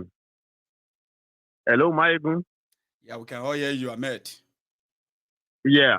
So Kotowa Funi No, just continue speaking English. chief of. For the sake of this program tonight, please. Let's keep it that way. Okay. Please. So they gave him they made him chief of army staff when he was I think he was a commander in Port Harcourt before he was about selling that snake farm before they made him chief of army staff. Kotowa, I think he now hold on. Sabi Oda Kotita, or he was about selling it before he now held on. He now refused to sell it again. That snake farm was already going down the drain. But if you go back after Buhari became the president and he became the chief of army staff, if you go back to that snake farm, if you see what they have spent there, so mo lọ Nigeria 2019 I was there 2019. If you see what they have done in that farm, our non farm along that place. My brother has a farm along that side. Right. So what I'm saying here is people who don't know, like you are making up story, abi kinikon, all those kind of things. Even the tanko technicality. Maiyegun, I will tell you, I was talking the other day, I was reading comments, someone was just talking to, I was just laughing. Hey, my area that I grew up in Kaduna, El Rufai's mother is in the same area I am. Tanko technicality that you see is in the same area I am. Amid Ali, chief of custom, is in the same area that I am in Kaduna. If you know Kaduna, if they tell you Kaduna, Ungwarini, that was where I was born. All those people, that is where they live. This in Nigeria that I went to this around March, there was one of my friends like that. He was together with this Tanko's son, and he was joking. He now said something, was like, you are spending dollar, we they spend dollar. I was like, which dollar when I spend? And we did what we Chief Judge became money dollar will be say una go spend within some time now. Una go begin look around where una won't see another dollar begin. You want to compare your dollar where they spend with the ones where me I don't they spend before you even think say you won't begin spend. He just laugh fast. I say, don't worry. That dollar where you think you spend, say if you compare with mine, no worry. No, now here we did. That tanko go. She Koti Lobai. He never go. Well, it's over. Cry go and begin enter. Una go begin see him. Make una no worry. So the thing be say anybody that is watching, choose your course. If you are for one Nigeria, choose one Nigeria. If you are for Biafra, choose your Biafra. We that are for Oduduwa, we are choosing our Oduduwa and we are not backing down. We are there, even though it will take us 100 years, we are still there. We just stand for something. Yes. And that is the truth. We are not deceiving ourselves. Something we know that will not work. They will now stand like, we'll just look and no, come on, man. You are deceiving yourself. And we are not politically correct, like Maiyegun has said. If you do anyhow, we will give you woto. We don't send you. We don't send your mama. We don't send your papa. Now so it be. Thank you so much, Papa. Maiyegun General, carry on. Thank you very much. How Lila and Mama and her mama now. I mean, Baba, I dey watch that party. I just dey dance. My wife just dey laugh me say, "Hey." I know. I dey watch Tina Peters who come Mujo ni. You know, they drag me. They say you need to dance. You need to say, no. Let everybody see. Me, I wanted to have a party where everybody just walk in. If you want chop, food they there, go get them. If you want drink, Baba, go drink. that dance, I just do. I know, they drag me out. Oh, we thank God it was fun. Yeah, that's great. awesome. Yeah, it was fun. I see how it was fun. Ọlọ́run á dá ọmọ sí o. Ọlọ́run á ṣe gbogbo wa la máa jèrè o. Thanks. Àní ṣorí ibú o. Ahmed. So I have another caller on the line. Hello, Mbenyo. Hello. I see how it was fun. Ọlọ́run á dá ọmọ sí o. Hello, sir. Gbogbo wa la máa jèrè o. Hello, Mr. Maiyegun. Hello, sir. You are connected, sir. Hello. I don't know if there's a way I can tell people to know that when you call in, you have to ignore the broadcast. You know what I mean now? You need to ignore the broadcast. You cannot be holding a phone, calling Maiyegun, and then you are listening to your broadcast to wait till you are going to hear your voice on the TV or what have you. That is unprofessional. You should know the drill, okay? Once you are calling Maiyegun and you are interested in talking to us, you can just use the remote control to mute the broadcast. So that even if I pick it, you will know. Because you're going to hear my voice. And you see that video you're watching is delayed. Okay? This thing what you are hearing me said now on your screen, I've probably said them 10 seconds ago before you hear them out there. So there's no point in trying to want to verify your voice. That means you're going to be delaying us like between 5 and 10 seconds interval. That's going to be so awkward. So ignore the broadcast. If you're interested in calling in, you can go back and replay and listen to yourself, okay? Please. Hello there. Hello, Maiyegun. Hello, sir. Mr. Maiyegun, the general. Yes, sir. The trustworthy general. Yes, sir. Sir. Larry Lutero, Lati Yankee. God bless you, my brother. Amen, sir. Oh, I hope and I wanted to call on Friday so badly that I couldn't just make it through. I was going to pray for you, and I was going to pray for you, and I was going to pray for your daughter. I was going to pray as regards the ceremony, but I'm glad that it all went well. I'm so happy. So God bless you. God bless your family. God bless this child. Ọmọ olókìkí ló máa jẹ́ lágbára Elédùmarè ògògó torí pé kí ni òkìkí ẹ̀ ti ń kàn ọ̀rẹ́dì àwọn èèyàn ti ń mọ̀ ọ́. Even kó tó di kó ti yes, even kó tó di pé ó ti jáde ká wá dúpẹ́ lọ́wọ́ àwọn ọmọ tó wà níwájú.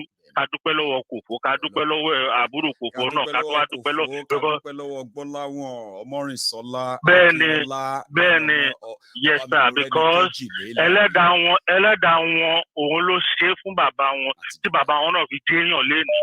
Ìwà tí Kòfó bóyá sọ, you guys sat down together and you were feeding her Gary and you were like, no, you talked to your spirit and your child's spirit actually saw your pain and it actually, she actually helped you out. So, hey, the long shot, yeah. So I am so grateful and I'm glad that everything went well for you. Now, going back you want me to give you a shocker, right? The dress we wore in that video was made by Kofo. Really? Wow. Kofo TV girl. Let me God bless her. God bless her. God bless her. Even tí bá ti ń pè bẹ́ẹ̀ most times tí bá ti ń pè máa ń make sure pé mo pa ti YouTube so mo fẹ́ kí background sound yẹn máa tún máa pop up. Yeah. So, going back to what we were the discussion. Yes, sir. I listened to Ahmed, and Ahmed, I really appreciate you as a Yoruba man and a true one at that. Yes. Because many people will be like, we have a business in the north. oh, that's the reason why we don't want you to break up. But look at that young man, a wonderful young man. What did he say now? Many people didn't pay attention to it. He said they grew up where all these prominent people, are. And one thing, where they live. And what he kept saying was like, oh, they have a farm there too. They have this. So many people that are giving excuses of, what about the people that have businesses that they don't? What about people? Hey, they are ready. They know how to go about it. The laws will always govern. There will be laws that will govern everybody. You can't just leave and forfeit your property and stuff. No.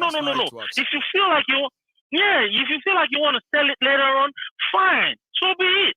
So people that are afraid that, and if you get married to a Yoruba person in a Yoruba land, there's always laws that will govern and will protect you. Yes. So let people stop being afraid of something, and no, that's just BS, bullshit. People are just on BS. That's it. People love to give excuses, Larry. Yeah, people love to say, it sounds good, but, my brother, the people that give excuses they are failures themselves. Right. Take it. The people that give excuses are failures themselves because they've already accepted failure to be part and parcel of their life. They are giving excuses, and that's the reason why they can't succeed. That's why they are failures. Agreed. Have you ever tried something like, okay, look at how this is just a very good example of what is going on in Nigeria. You see all this. I'm sorry to say for anybody so that we're not and I'm bashing your con. You see all these ladies, I'm sorry to say that they will say, hey, your husband is beating you. You better leave that marriage. They say no, because of this, because of that. At the end of the day, they end up losing their lives. This is a typical example of Nigeria abusive relationship. Abusing, exactly, an abusive relationship that we all find ourselves in. And if you are not careful, that is the reason why I'm so sorry to say this. I don't mean to bash anybody. I don't mean to mock anybody. It is so sad. That is the reason why you see people die in Igogon. They believe in Nigeria. You see people die in Owo. They believe in Nigeria. You see people die in Shagamu. They believe in Nigeria. You see people die in Remo. They believe in Nigeria. You see people die almost everywhere. They believe in Nigeria. That is because they keep open. And that is what religion, coming to religion now, that is what religion has done to actually mess our heads up. You hope for what you do. They keep open, and they themselves are living a very wonderful life, and they keep selling hope to you. That is what religion has done to actually mess our heads up. Thanks to all these colonial masters, anyways, because we have our own divination. Thanks, but no thanks to them. Yeah, I mean, what are we gonna say? Sad. Yeah, because we have our own divination, and we just threw it out of the gutter. We threw it in the gutters and blah blah blah. And at the end of the day, we say, fuck it. Then I want to go. Imagine because people are going to be angry. No, you said it already. Go on, sir. You understand? So I want to control the camera. I want divination to us. I need divinity to us. I need to our son. Àwa wá gbé nǹkan tó ṣe pé ṣáà máa wò wájú the more you look the less you say ṣáà máa wò máa wò máa hope àwọn jẹ́ ń wá ọjẹ́ on your money ọjẹ́ ra private jet on your money ọjẹ́ live life on your money.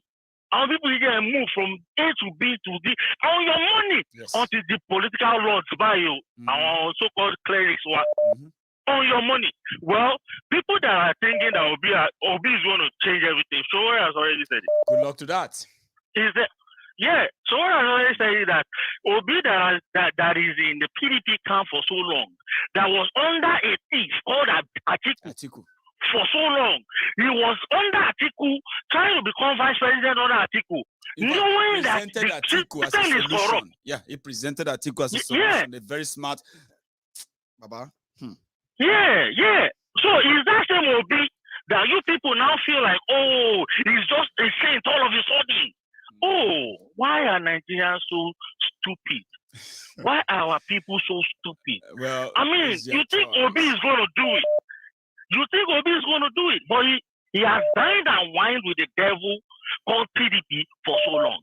Now, all of a sudden, because he calculated his moves and he said they are not going to give him the presidential whatever, he calculated his move. He's so smart. And that's how you're going to see. He's smart. Well, I mean, I would love to see that. You know, one thing I love about them, Sheikh, make I tell everybody right here, Larry, yeah? Is the fact that, Baba, you need to see PDP, APC actually agreeing. They are both gaslighting the obedient, yeah? That they are now saying they are calling them extremists. They are now this, they are calling them different names. I mean, PDP, APC, they are feeling threatened. It's so hilarious to see. I mean, if you are those who follows them, yes, it's so funny. And when you look at it, again, my Igbo brothers that are so badly that they want an Igbo man to become the president. I'm not saying he shouldn't be. I don't wish him bad. For okay, and but I want also they can have it, but the real ones know that you just want to make another Igbo man richer than just like his own contemporary, which is fair enough. But when does it end? Where? It ends in the same Ulobalu failure. Failure. It ends in failure. You understand? So now, what I was going to say is, all my Igbo brothers that are thinking that, oh, maybe, yeah, fine. We know that, both the Yorubas and the Hausas have cheated you guys so much. But how about you think about Obi with his own brain leading a Biafra nation? Being the president of the Biafra nation, if truly he has genuine, interest of his own people in his mind, don't you think that Obi is going to push you guys to a wonderful life? How about you guys think about that? How about we think about, guys? I mean, we don't know if Showa is going to want to be, the president or whatever. But I'm just saying, how about we think about all these brains? Being the leaders of our own, new should be exactly just like Baba Olawa did. How about we think about that? Yeah, and save ourselves this stress of I want to be president of who? Where? You can't win them. Obi can never win them. He has known PDP just like Showa said. He has known PDP people all his life. So when he becomes the president, or if he becomes the president, who do you think is going to be his ministers? They are all going to be PDP people. So what are you saying? This is going to be from fire to fire, from fire to fire, from kettle to kettle. Stop putting yourself in fire, my people. Let us break this thing and break it once and for all. Why are you always? We Nigerians are always so scared or to try new. and to start all afresh. And when you look at all these people that become that are human beings today, that are prominent people today, not the fake prominent people we have in Nigeria. You look at you look at them, they failed. Not once. So let us try. Even America was in a deep shit one time. But they look at themselves and they say, woo, we're gonna try and make sure that you see everything that we're talking about. I want not like I said, Ahmed as an investment in the north. He's not looking at that. He's looking at a better life for his own children. It started from the north, so that's a lot. That he has so much attachment to the north, but he knows the truth as well. He knows the truth, and he's standing by the truth. You understand? So fella don't talk just like you said. You said they were expecting so much from Buhari when fella already said animal in human skin. Animal in human skin. Fella signed it. People were saying I'm a bunny, and it's true. Larry, let me take another one. Yes, my brother. God bless you, Daddy. God bless everyone, man. Thank you so much, my brother. Thank you, I really appreciate, man. All right, my brother. Nice one, eh? That's Larry, my own man from the US. So hello there. Hello, Baba. Hello, sir. How are you, sir? Good evening. Good evening, sir. You see, one day, Kasala go bust. That one day is almost here by now. This is scary, I've said. The thing they bob, everybody they pretend say nothing they happen. You see, problem doesn't start in one day. No. It doesn't start in one day. It's little by little. Mm-hmm. I'm going to use if you see the problem of Ukraine, right? Most people think that it started in February. However, it didn't. It started 8 years ago. And same with Nigeria. And the problem with most people, our youth nowadays, that they think that if they elect one person, that it's going to change the system. You cannot fix something that is not meant to work. When Lord Lugard, the God that created Nigeria, when he created Nigeria, he only created Nigeria for the benefit of for the Britain. That's right. Not for the benefit of the indigenous people. No. He wasn't planning a nation that would become like Great Britain. And why is our people keep holding to this fake country? This fake arrangement. Now, let me give I'm going to go a bit of history because I like history. Please. Take people know first. Take us on a trip, please. When UAE was created, this UAE that Atiku is living right now, Atiku is living in UAE, right? That's where he lives. Mm-hmm. That country where Atiku is living was a British protectorate between 1820 to 1971. Wow. Britain did not create UAE. Actually, I think around 1970, Britain decided to leave. They left, and the people of that area, they came together. Abu Dhabi, Dubai, and other districts. 5 districts, Emirates, they came together. In fact, initially there were 9. There were 9 of them, Qatar and Bahrain. But during the conference, when they are doing their constitution, review things like that. Exactly. Now, then to start a country, you need a constitutional conference. Everybody go. Because a country. Go bring them to the union. I'm following you, sir. Go on.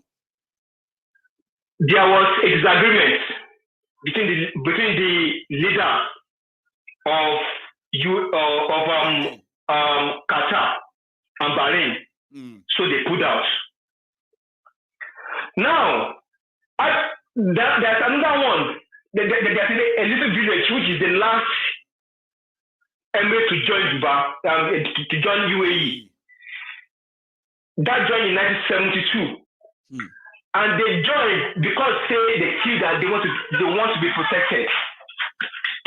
Because Iran attacked their highland, so they had to join. And that made 7 emirates today that made up UAE. Funny enough, Arab Emirates. 7 emirates. 7. Funny enough,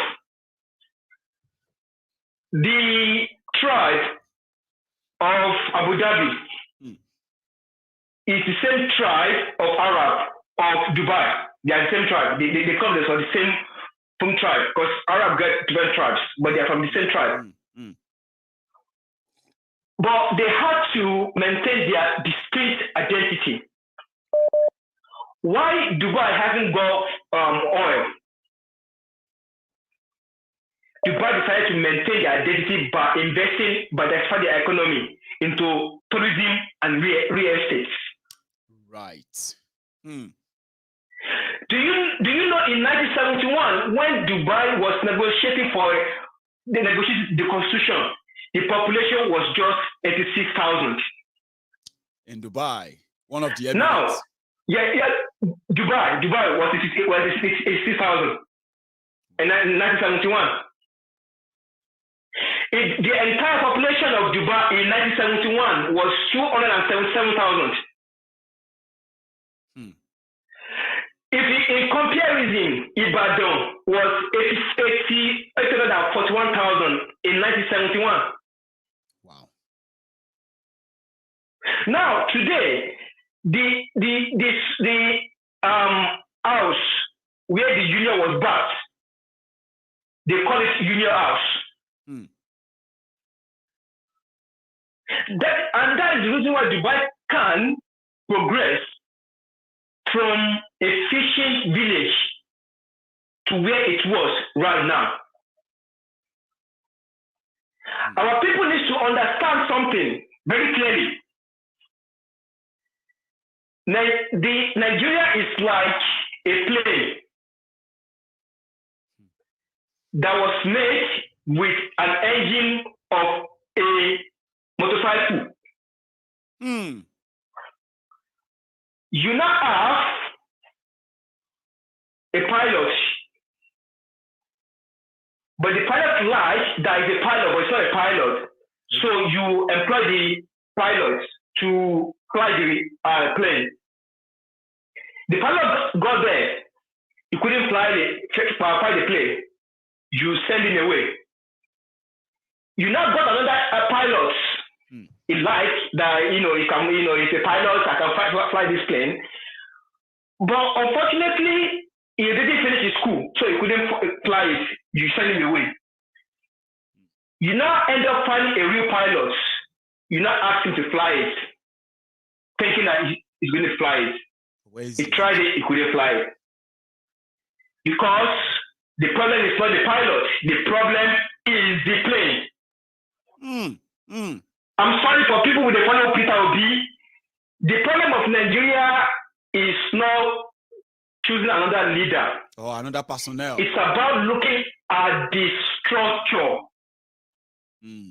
I was talking to a friend of mine today that when we look at corruption in Nigeria, well, fine, corruption is a problem, but there are more deeper problems that is causing the corruption. And the corruption too, I believe. Ukraine is a corrupt country, but they get electricity. That's right. I've seen where Russia bombed their place, and you can see the emergency service working. Yet they are corrupt. Roman invaded this in UK years ago, but Roman did not create England. Roman invaded Germany, but Roman did not create Germany. No. It's insane. It's insane that we as a black people, we accept an identity that does not belong to us. It has psychological problem. It does. Nigeria is like a system that doesn't belong to anybody. Chop, make I chop, because there is no any connection to the system. So 2023, I won't say people should not vote. People should vote. I won't say that because I won't say that. It's a choice. But I know one thing. Is it of 1992 or Abiola 1993? Abiola won the election. That's right. The power that be said no. What did happen? Nothing. I'm sorry. I'm not trying to insult you don't want anybody to be here. It's like something you can't even ignore from saying. Because they say presidents or antecedents does matter, don't they?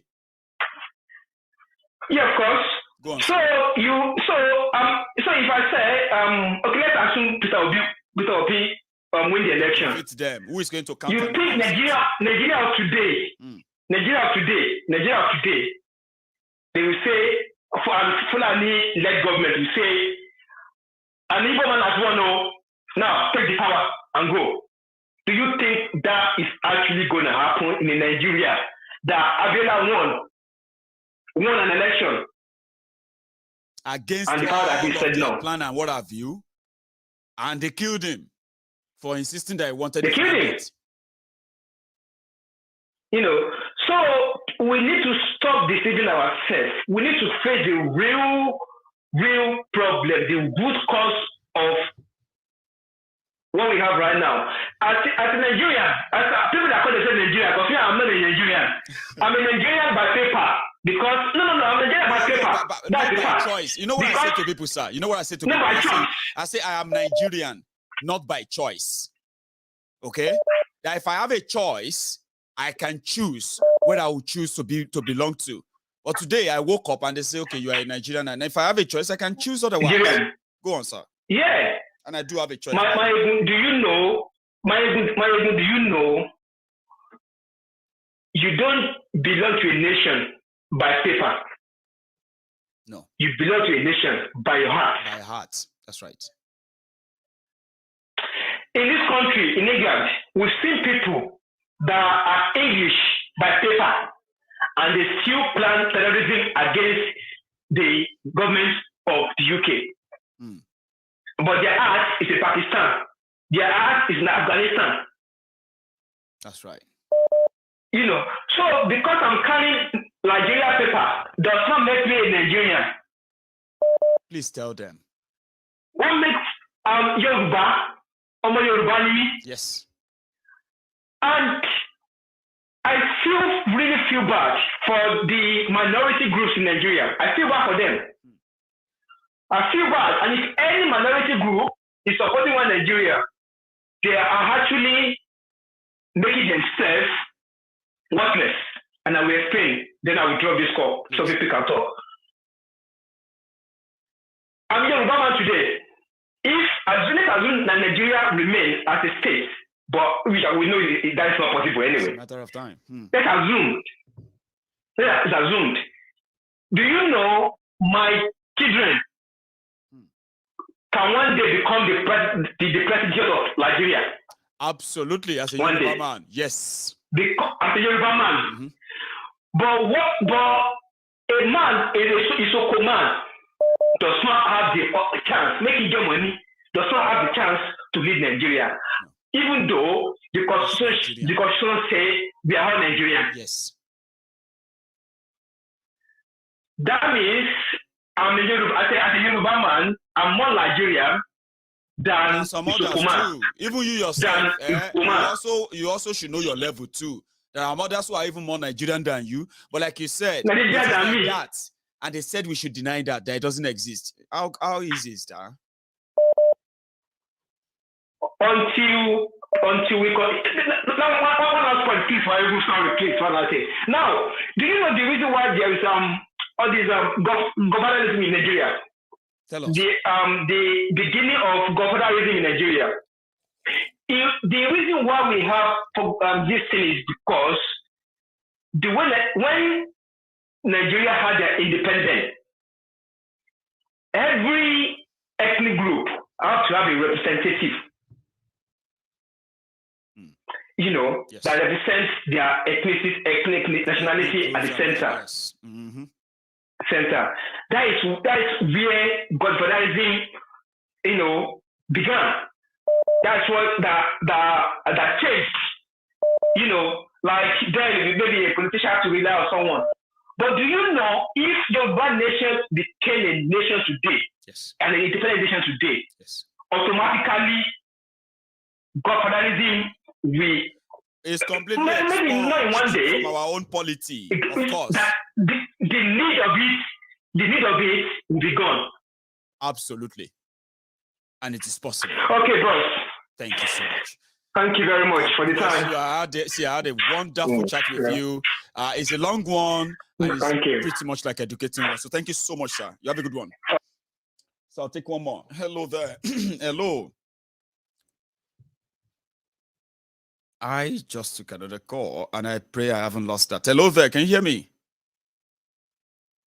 Sadly. And we are coming close to the end of the broadcast as well because of my time. We started late, but I am back, like I said, and there's a lot we can always catch up on. So hello there. Yeah, hello, one name, Osita, sir. How are you? One congratulations. Thank you. Congratulations for your party, for your daughter, for your wife, for the entire family. You, Sita. And the entire body of Maiyegun. Thank you, sir. Yeah. It is indeed an experience. I wish I could just use the word of mouth to explain it. Let me show you something on your screen, Osita. As part of as part of what Leila got that day. I mean, people they are so generous, right? They dump it on my table here, right? This is it. That's quite something that we choose to be like, wow, people can be this nice. Seriously, it was the best time we spent together, having family and friends around us. You know, it was great. It's not going to stop. It's not going to stop there. I don't think so will too. Keep coming. Thank you. It will keep coming because a child of a great man is a great child. Thank you, Baba. He's even a greater child compared to the father. So she's going to be greater than you. Thank you. Yeah. So you want to be part of it tonight? It's a pleasure to have you day one that I came back. I want to be part of this. Please. You know, I was discussing with just somewhere that was last weekend, and somebody said, almost in relation to what the previous caller said, that Nigeria got independent. I mean, the reason Nigeria is like this is because we didn't suffer for our independence. Right. And I looked at the person because they were all in groups, including me, but the people that was with him were people that they shared the same kind of idea, ideology. Then I allowed that thing to go, then I now brought it back. I said it wasn't the reason. How did you have to find out how did Nigeria come about independence? Share some with us, Osita. You have the floor. The independence was not because of people asked for the independence. But after the Second World War, Europe was broken. They were broken. Before the Second World War, the Hiroshima, the bomb that they used, that the Americans used, the world was broke as at that time. The whole world was broke. They had to contribute in between 6 nations, which Canada contributed more to build that nuke. Then after the war, Europe was broke. Britain was the highest casualty of that war. And some of the scholars, the professors in their university, their renowned university, both Oxford and Cambridge, they came together, they advised the British monarch that they should give up their colony. I think I've heard that too. It was too expensive that they couldn't sustain them. So that they can actually concentrate and rebuild their country. That's right. That was where we had all these things from. Those journey for and for the fact that, for the fact that we Africans, we do not know anything about the world politics or what politics is. We never investigated on how they decided to give us this so-called freedom that was not free. It was freedom that cost us generations to come, future that cost us our future. They didn't investigate. They were carried away. So happy to be free. We are finally free, but we were never free. We were never free. So that particular thing, it is still what is causing us problems till date. The most important thing for us is to realize our identity. Especially identity. Yes, identity realize is everything. Yes. Because, like I said the other time, I think last week I called you. Yes. That the democracy around the world, the white men too, they don't know about democracy. But when they came to Africa, they found out that there's some other tribes in Africa that have been practicing what is called this democracy today. I think in the early times of the 90s, everybody knows the story of Olufunlayo and some Kuti. That's right. And the women and the king that they deposed. All those things were what the white people looked at. That how can these people do this kind of a thing? And they have not been able to do it. They only do that by war. You know, they gave, they allow women universal adult suffrage that allows women to vote in the 1920s. When we, in Yoruba land, in Igbo land, we have, we have Igbo. We have women warriors who have led other women to war. Thank you very much. You know what I mean? When they are keeping their own women all over in all those places, right, and trying to explain these rules and that for them, we have women warriors in Africa who led men to war. Thank you very much. So, what do we know about our identity? We've not been able to find that. That is the reason somebody will, you are not capable of ruling. You don't have the capacity to rule. Everybody is a leader, but some people don't have the capacity to rule. That's right. You don't have the capacity to rule, but yet you want to be president. And you want to be president, because, and destiny of millions of people can hang in the balance. That's sad, isn't it? Because you have one cheap popularity that is detrimental to your people. To the well-being of I was listening. The reason I'm trying to say this thing is that I want people to go back to the program that was held in Kigali last week.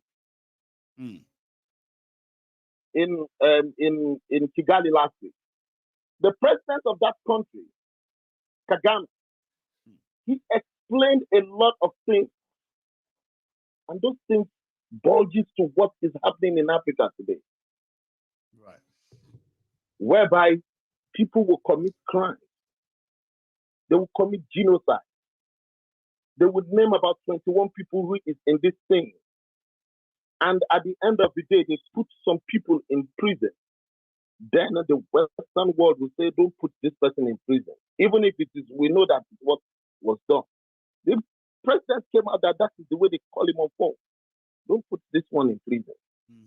And yet, okay, he offended. Then at the end of the day, that person now is the head of the opposition in this country. So, this is the thing that is our problem. It is not because of this thing, like the other guy who said, oh, Dubai. It is because they recognized who they were. That was the reason. It's not only Dubai. We remember during the time of our independence, Malaysia, Indonesia, India, I think Brazil, we were in the same category. But today, these core countries that you are talking about, where can Nigeria fit in around Nigeria here? Where can Nigeria fit in around it? I've said it and I'll keep saying it all over and all over again. Like you said, we are not going to go against anybody that says it's obedient. There's no point. You know what I mean? They must just know that, one thing is that they should not tell us that they are trying to fix Nigeria. That's something you can't sell to us. Okay, don't be so confident and come to and say, Obi is going to do. That's why you. No, come on. You don't mix it up. Okay, we know what you're up to, but keep it on. Yes, go on. We are not going to change this story. I do not care whosoever is involved. Even if you are a Yoruba man, you are an Igbo man, you are an ethnic man, you are Ishakiri, you are from anywhere. If you are not getting this fact, please don't assent to this story. The better we do this thing, Africa as a whole depends on us. That's right. We are not separating ourselves from Africa, because I was talking to somebody, I was saying, you keep talking about Africa, that you speak like a Pan-Africanist, but you are saying like Nigeria Pan-Africanist. What people do understand is that the word Pan-Africanism comes with respect, which means when you see somebody from Uganda, for example, right? When you begin to chat with them, they will tell you where they come from in Uganda. Uganda is a country, but I am this. They will tell you, When you meet somebody No, in Rwanda, they will tell you. I'm coming to that. Go on, please, Osita. Yeah. Then, when you now look at it, you say, "Oh, that I talk like a Pan-Africanist, but why are you trying to divide Africa the more?" I said, "Come to that. Me and you will live in the United States of America, right? Right. And most of the time, if you meet somebody and you ask the person, 'Where are you from?' the person is not going to tell you I'm an American. He's going to tell you I'm from Kentucky. I'm from Milwaukee. I'm from Dallas. I'm from and here. I bet that's the reason why you get to say, oh, you are from the South. Oh, you're from the North. I get that too. Yes. Go on. So now, you find out that where we live here in America is actually a continent. Every state is a country. They came together and united themselves and called themselves the United States of America.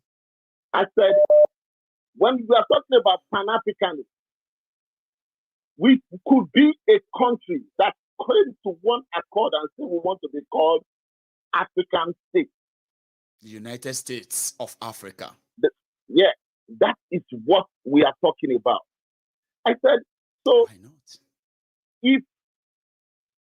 Because I know this, and I know this for very sure, the respect that other African subdivisions give to West Africa is because of the presence of the old Nigeria when we started.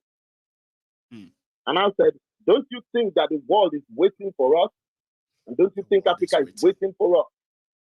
And this contraption, Nigeria, is holding us down. It is. Don't you think so? It is holding us down. Because with the contraption of Nigeria, which the Europeans did just to hold Africa down, I'm telling you. I mean, Osita, somebody said that, somebody said that their reason for keeping Nigeria together is not because of economic growth or for anything. It's simply because Nigeria being together is the reason why Africa is still pretty much like being under their control. Because if Nigeria should burst, even Europe will feel it. Far, far, far away, America, where you are there, Osita, you will feel it more. Because Nigeria is like a dam of a troubled water. Exactly. That is so rickety that they are waiting for it to burst. They are scared for it to burst, and they are doing everything to keep it together, troublesome, as long as they can. But it's eventually going to burst, won't it? But that is what they keep telling people so that people will be afraid of it bursting. They will keep telling you that, that the amount of refugee will do this and that refugee will do that. But brother, well, the world will have to deal with it eventually anyway. If it happens, we will deal with it. The world will have to deal with it. Is Nigeria population 400 million? Nah. Nigeria population, even the 200 and something million they are talking about, it is not bogus. Because they don't have it. They don't have scientific proof of evidence. It. No, there's no scientific proof of it. But we just flow with it all the time anyway. Yeah, because the north that they are talking about don't have that population. The population of that north, entire north, if they tell you that north is about 80 million people, no, I don't believe believe me, it. they are no more than 25 million. I don't believe it. So it is either if they say Nigeria is over 200 million because of the size they believe in the northern Nigeria, then I will say then the population of Nigeria is more than 300 million because the southern Nigeria will always double whatever they present to you in the north. Exactly. But again, just like I said, scientifically, they can't prove anything. So therefore, I can say it's wrong. Osita, you can say it's wrong, and you'll be right saying it's wrong. And I can say it's more, and I'll be right saying it's more, because nobody's proved anything to us. Just word of mouth, isn't it? Yeah. I remember when this Ukraine war started, they said they thought in their head that there's not going to be any war in Europe anymore. Lies. That's what they said. Because they were the one that was fighting that war before they came to Africa and create all their problems. Create problems here and there. We have our own issue, we know that. But the bulk of the problem of Africa today, Nigeria inclusive, comes from outside the continent of Africa. And I bet that's the reason why you told us then that we should stop. I remember a long time ago, you did tell us, you said, we should stop looking up to them for help. We should look inward because only us can help ourselves. Osita, you remember you said that? Perfectly. Yes, perfectly. That is one of my crusades.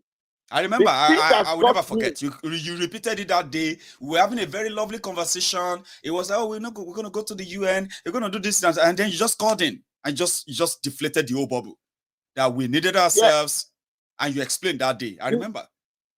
Yes. One of the things that got me to start knowing things around me is I try to identify the problem. Yes. That is the truth. I see myself more as a political activist. Well, never in life are we not all that now? Especially that they say experience is the best teacher. We've had enough of that. You know. So my crusade, especially I talk to people in diaspora. Mm-hmm. The people back home, trust me, they can't help themselves. Not that much. Not that much. But we have to help ourselves. We can do a lot. We are enjoying living abroad right now. Just because we're still young, we can move. My own very mother, she's an American citizen, but she's refused that she can never come here anymore because of her old age. So I told them, if you don't begin that race now, you will speak like our elderly ones who were once here too. Yes. You will speak the truth. You will tell yourself, had I known. But it will break your heart because you won't be this strong. You won't be this active there anymore. And it will break your heart and say, I wish I did more when I was younger. Because I've spoken to the senior citizens from across board, from Biafra, from Yoruba land. Do you know one of their regrets? They wish they had done more when they were younger.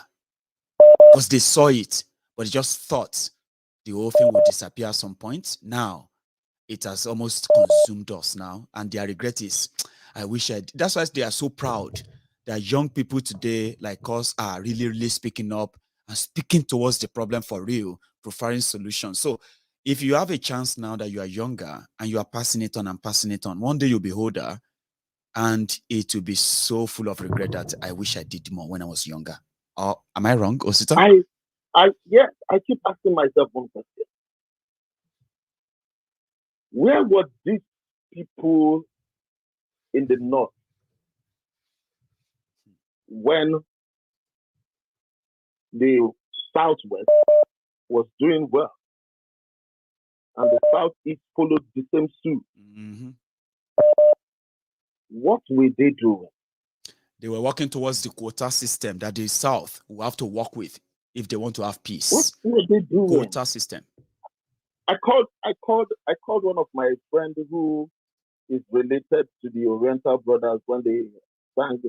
They had one music like that. They had a song, and that particular song was praising what is his name, Muritala Muhammad.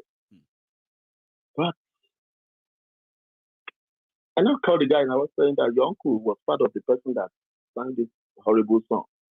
I just laughed at him. I said, I hope you people don't play this music anymore. Because that music is what is killing you guys. The ideology from that music was exactly what you are praising, that one that wrecked you finally. Unfortunately. So I keep telling everybody our identity matters a lot. If you know your identity, I'm telling you, it's not good. It will never be lost. That's what I'm saying to people and say, I used to support Biafra, but I'm now obedient. No, come on. There's no confusion here. You are the confused one. And you choose to be. You choose to be confused. Because if you are for Biafra, there's no reason why you can't admire the obese, okay? But you cannot say, Biafra can wait for now. You are lying to yourself. Guess what? By the time you're going to come back, that Biafra you are dropping now, it's not going to remain where you are dropping it to. It's going to move now. I was telling somebody one day, I said, even if P2B win the election, is it going to be there forever? It's not. Did you not see the way Obasanjo came? It looked as if things were going to be all right. But after Obasanjo left, what happened? What happened? It is Nigeria now. Who wants to really risk all of this? Osita, So, let me call it a night. You're my last caller. I mean, we didn't start thank you very much. but it's good to be back. I've actually missed everyone, honestly. How are you? Welcome back, bro. Thank you. All right. I appreciate this, Osita. So you have a good one, okay? I will speak to you once again. I'll speak to you again the next time. I have people who have been trying to be in. They are not happy that we make the conversation longer than usual.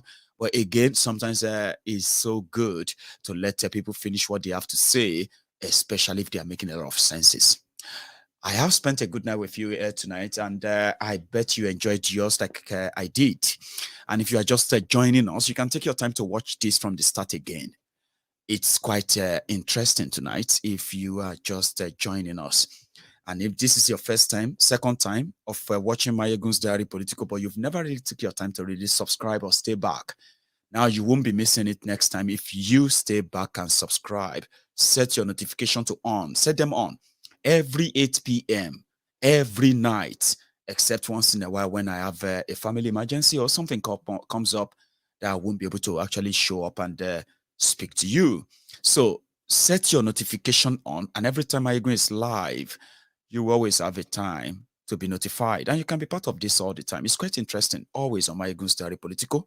Whether you like what we do, like you support what we do or not, there's so much to learn. There's so much information to actually, make use of. It helps you. It helps everyone, and you can't always claim ignorance of things, except if you choose just to be like that. And we have a name for them. Those who have the selective amnesia. That's deliberate. You don't blame anyone for it, but you can't say, I didn't know, when you do know. Thank you so much for your time. The next time I see you, it's going to be another wonderful, wonderful experience. I enjoyed my night tonight. I hope you did enjoy yours. I'll see you some other time. Oh yeah, like that video before you go. Share it if you haven't. Subscribe. And the next time you see me, we'll continue from where we are stopping.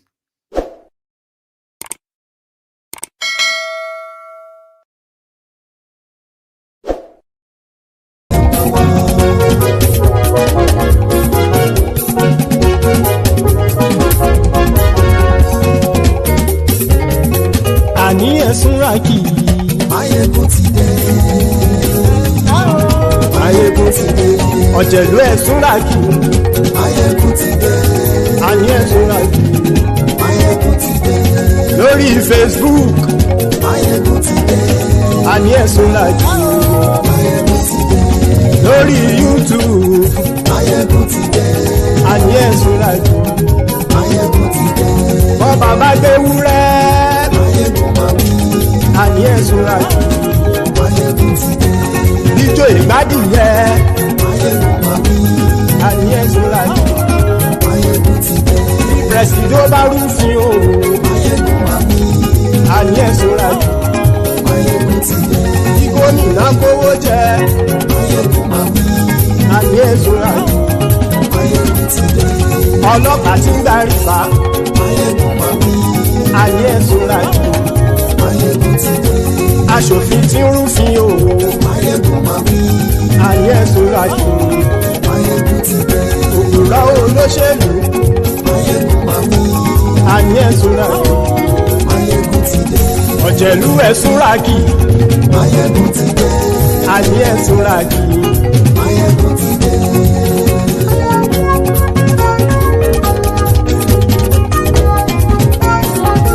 Maiyegun ti dé.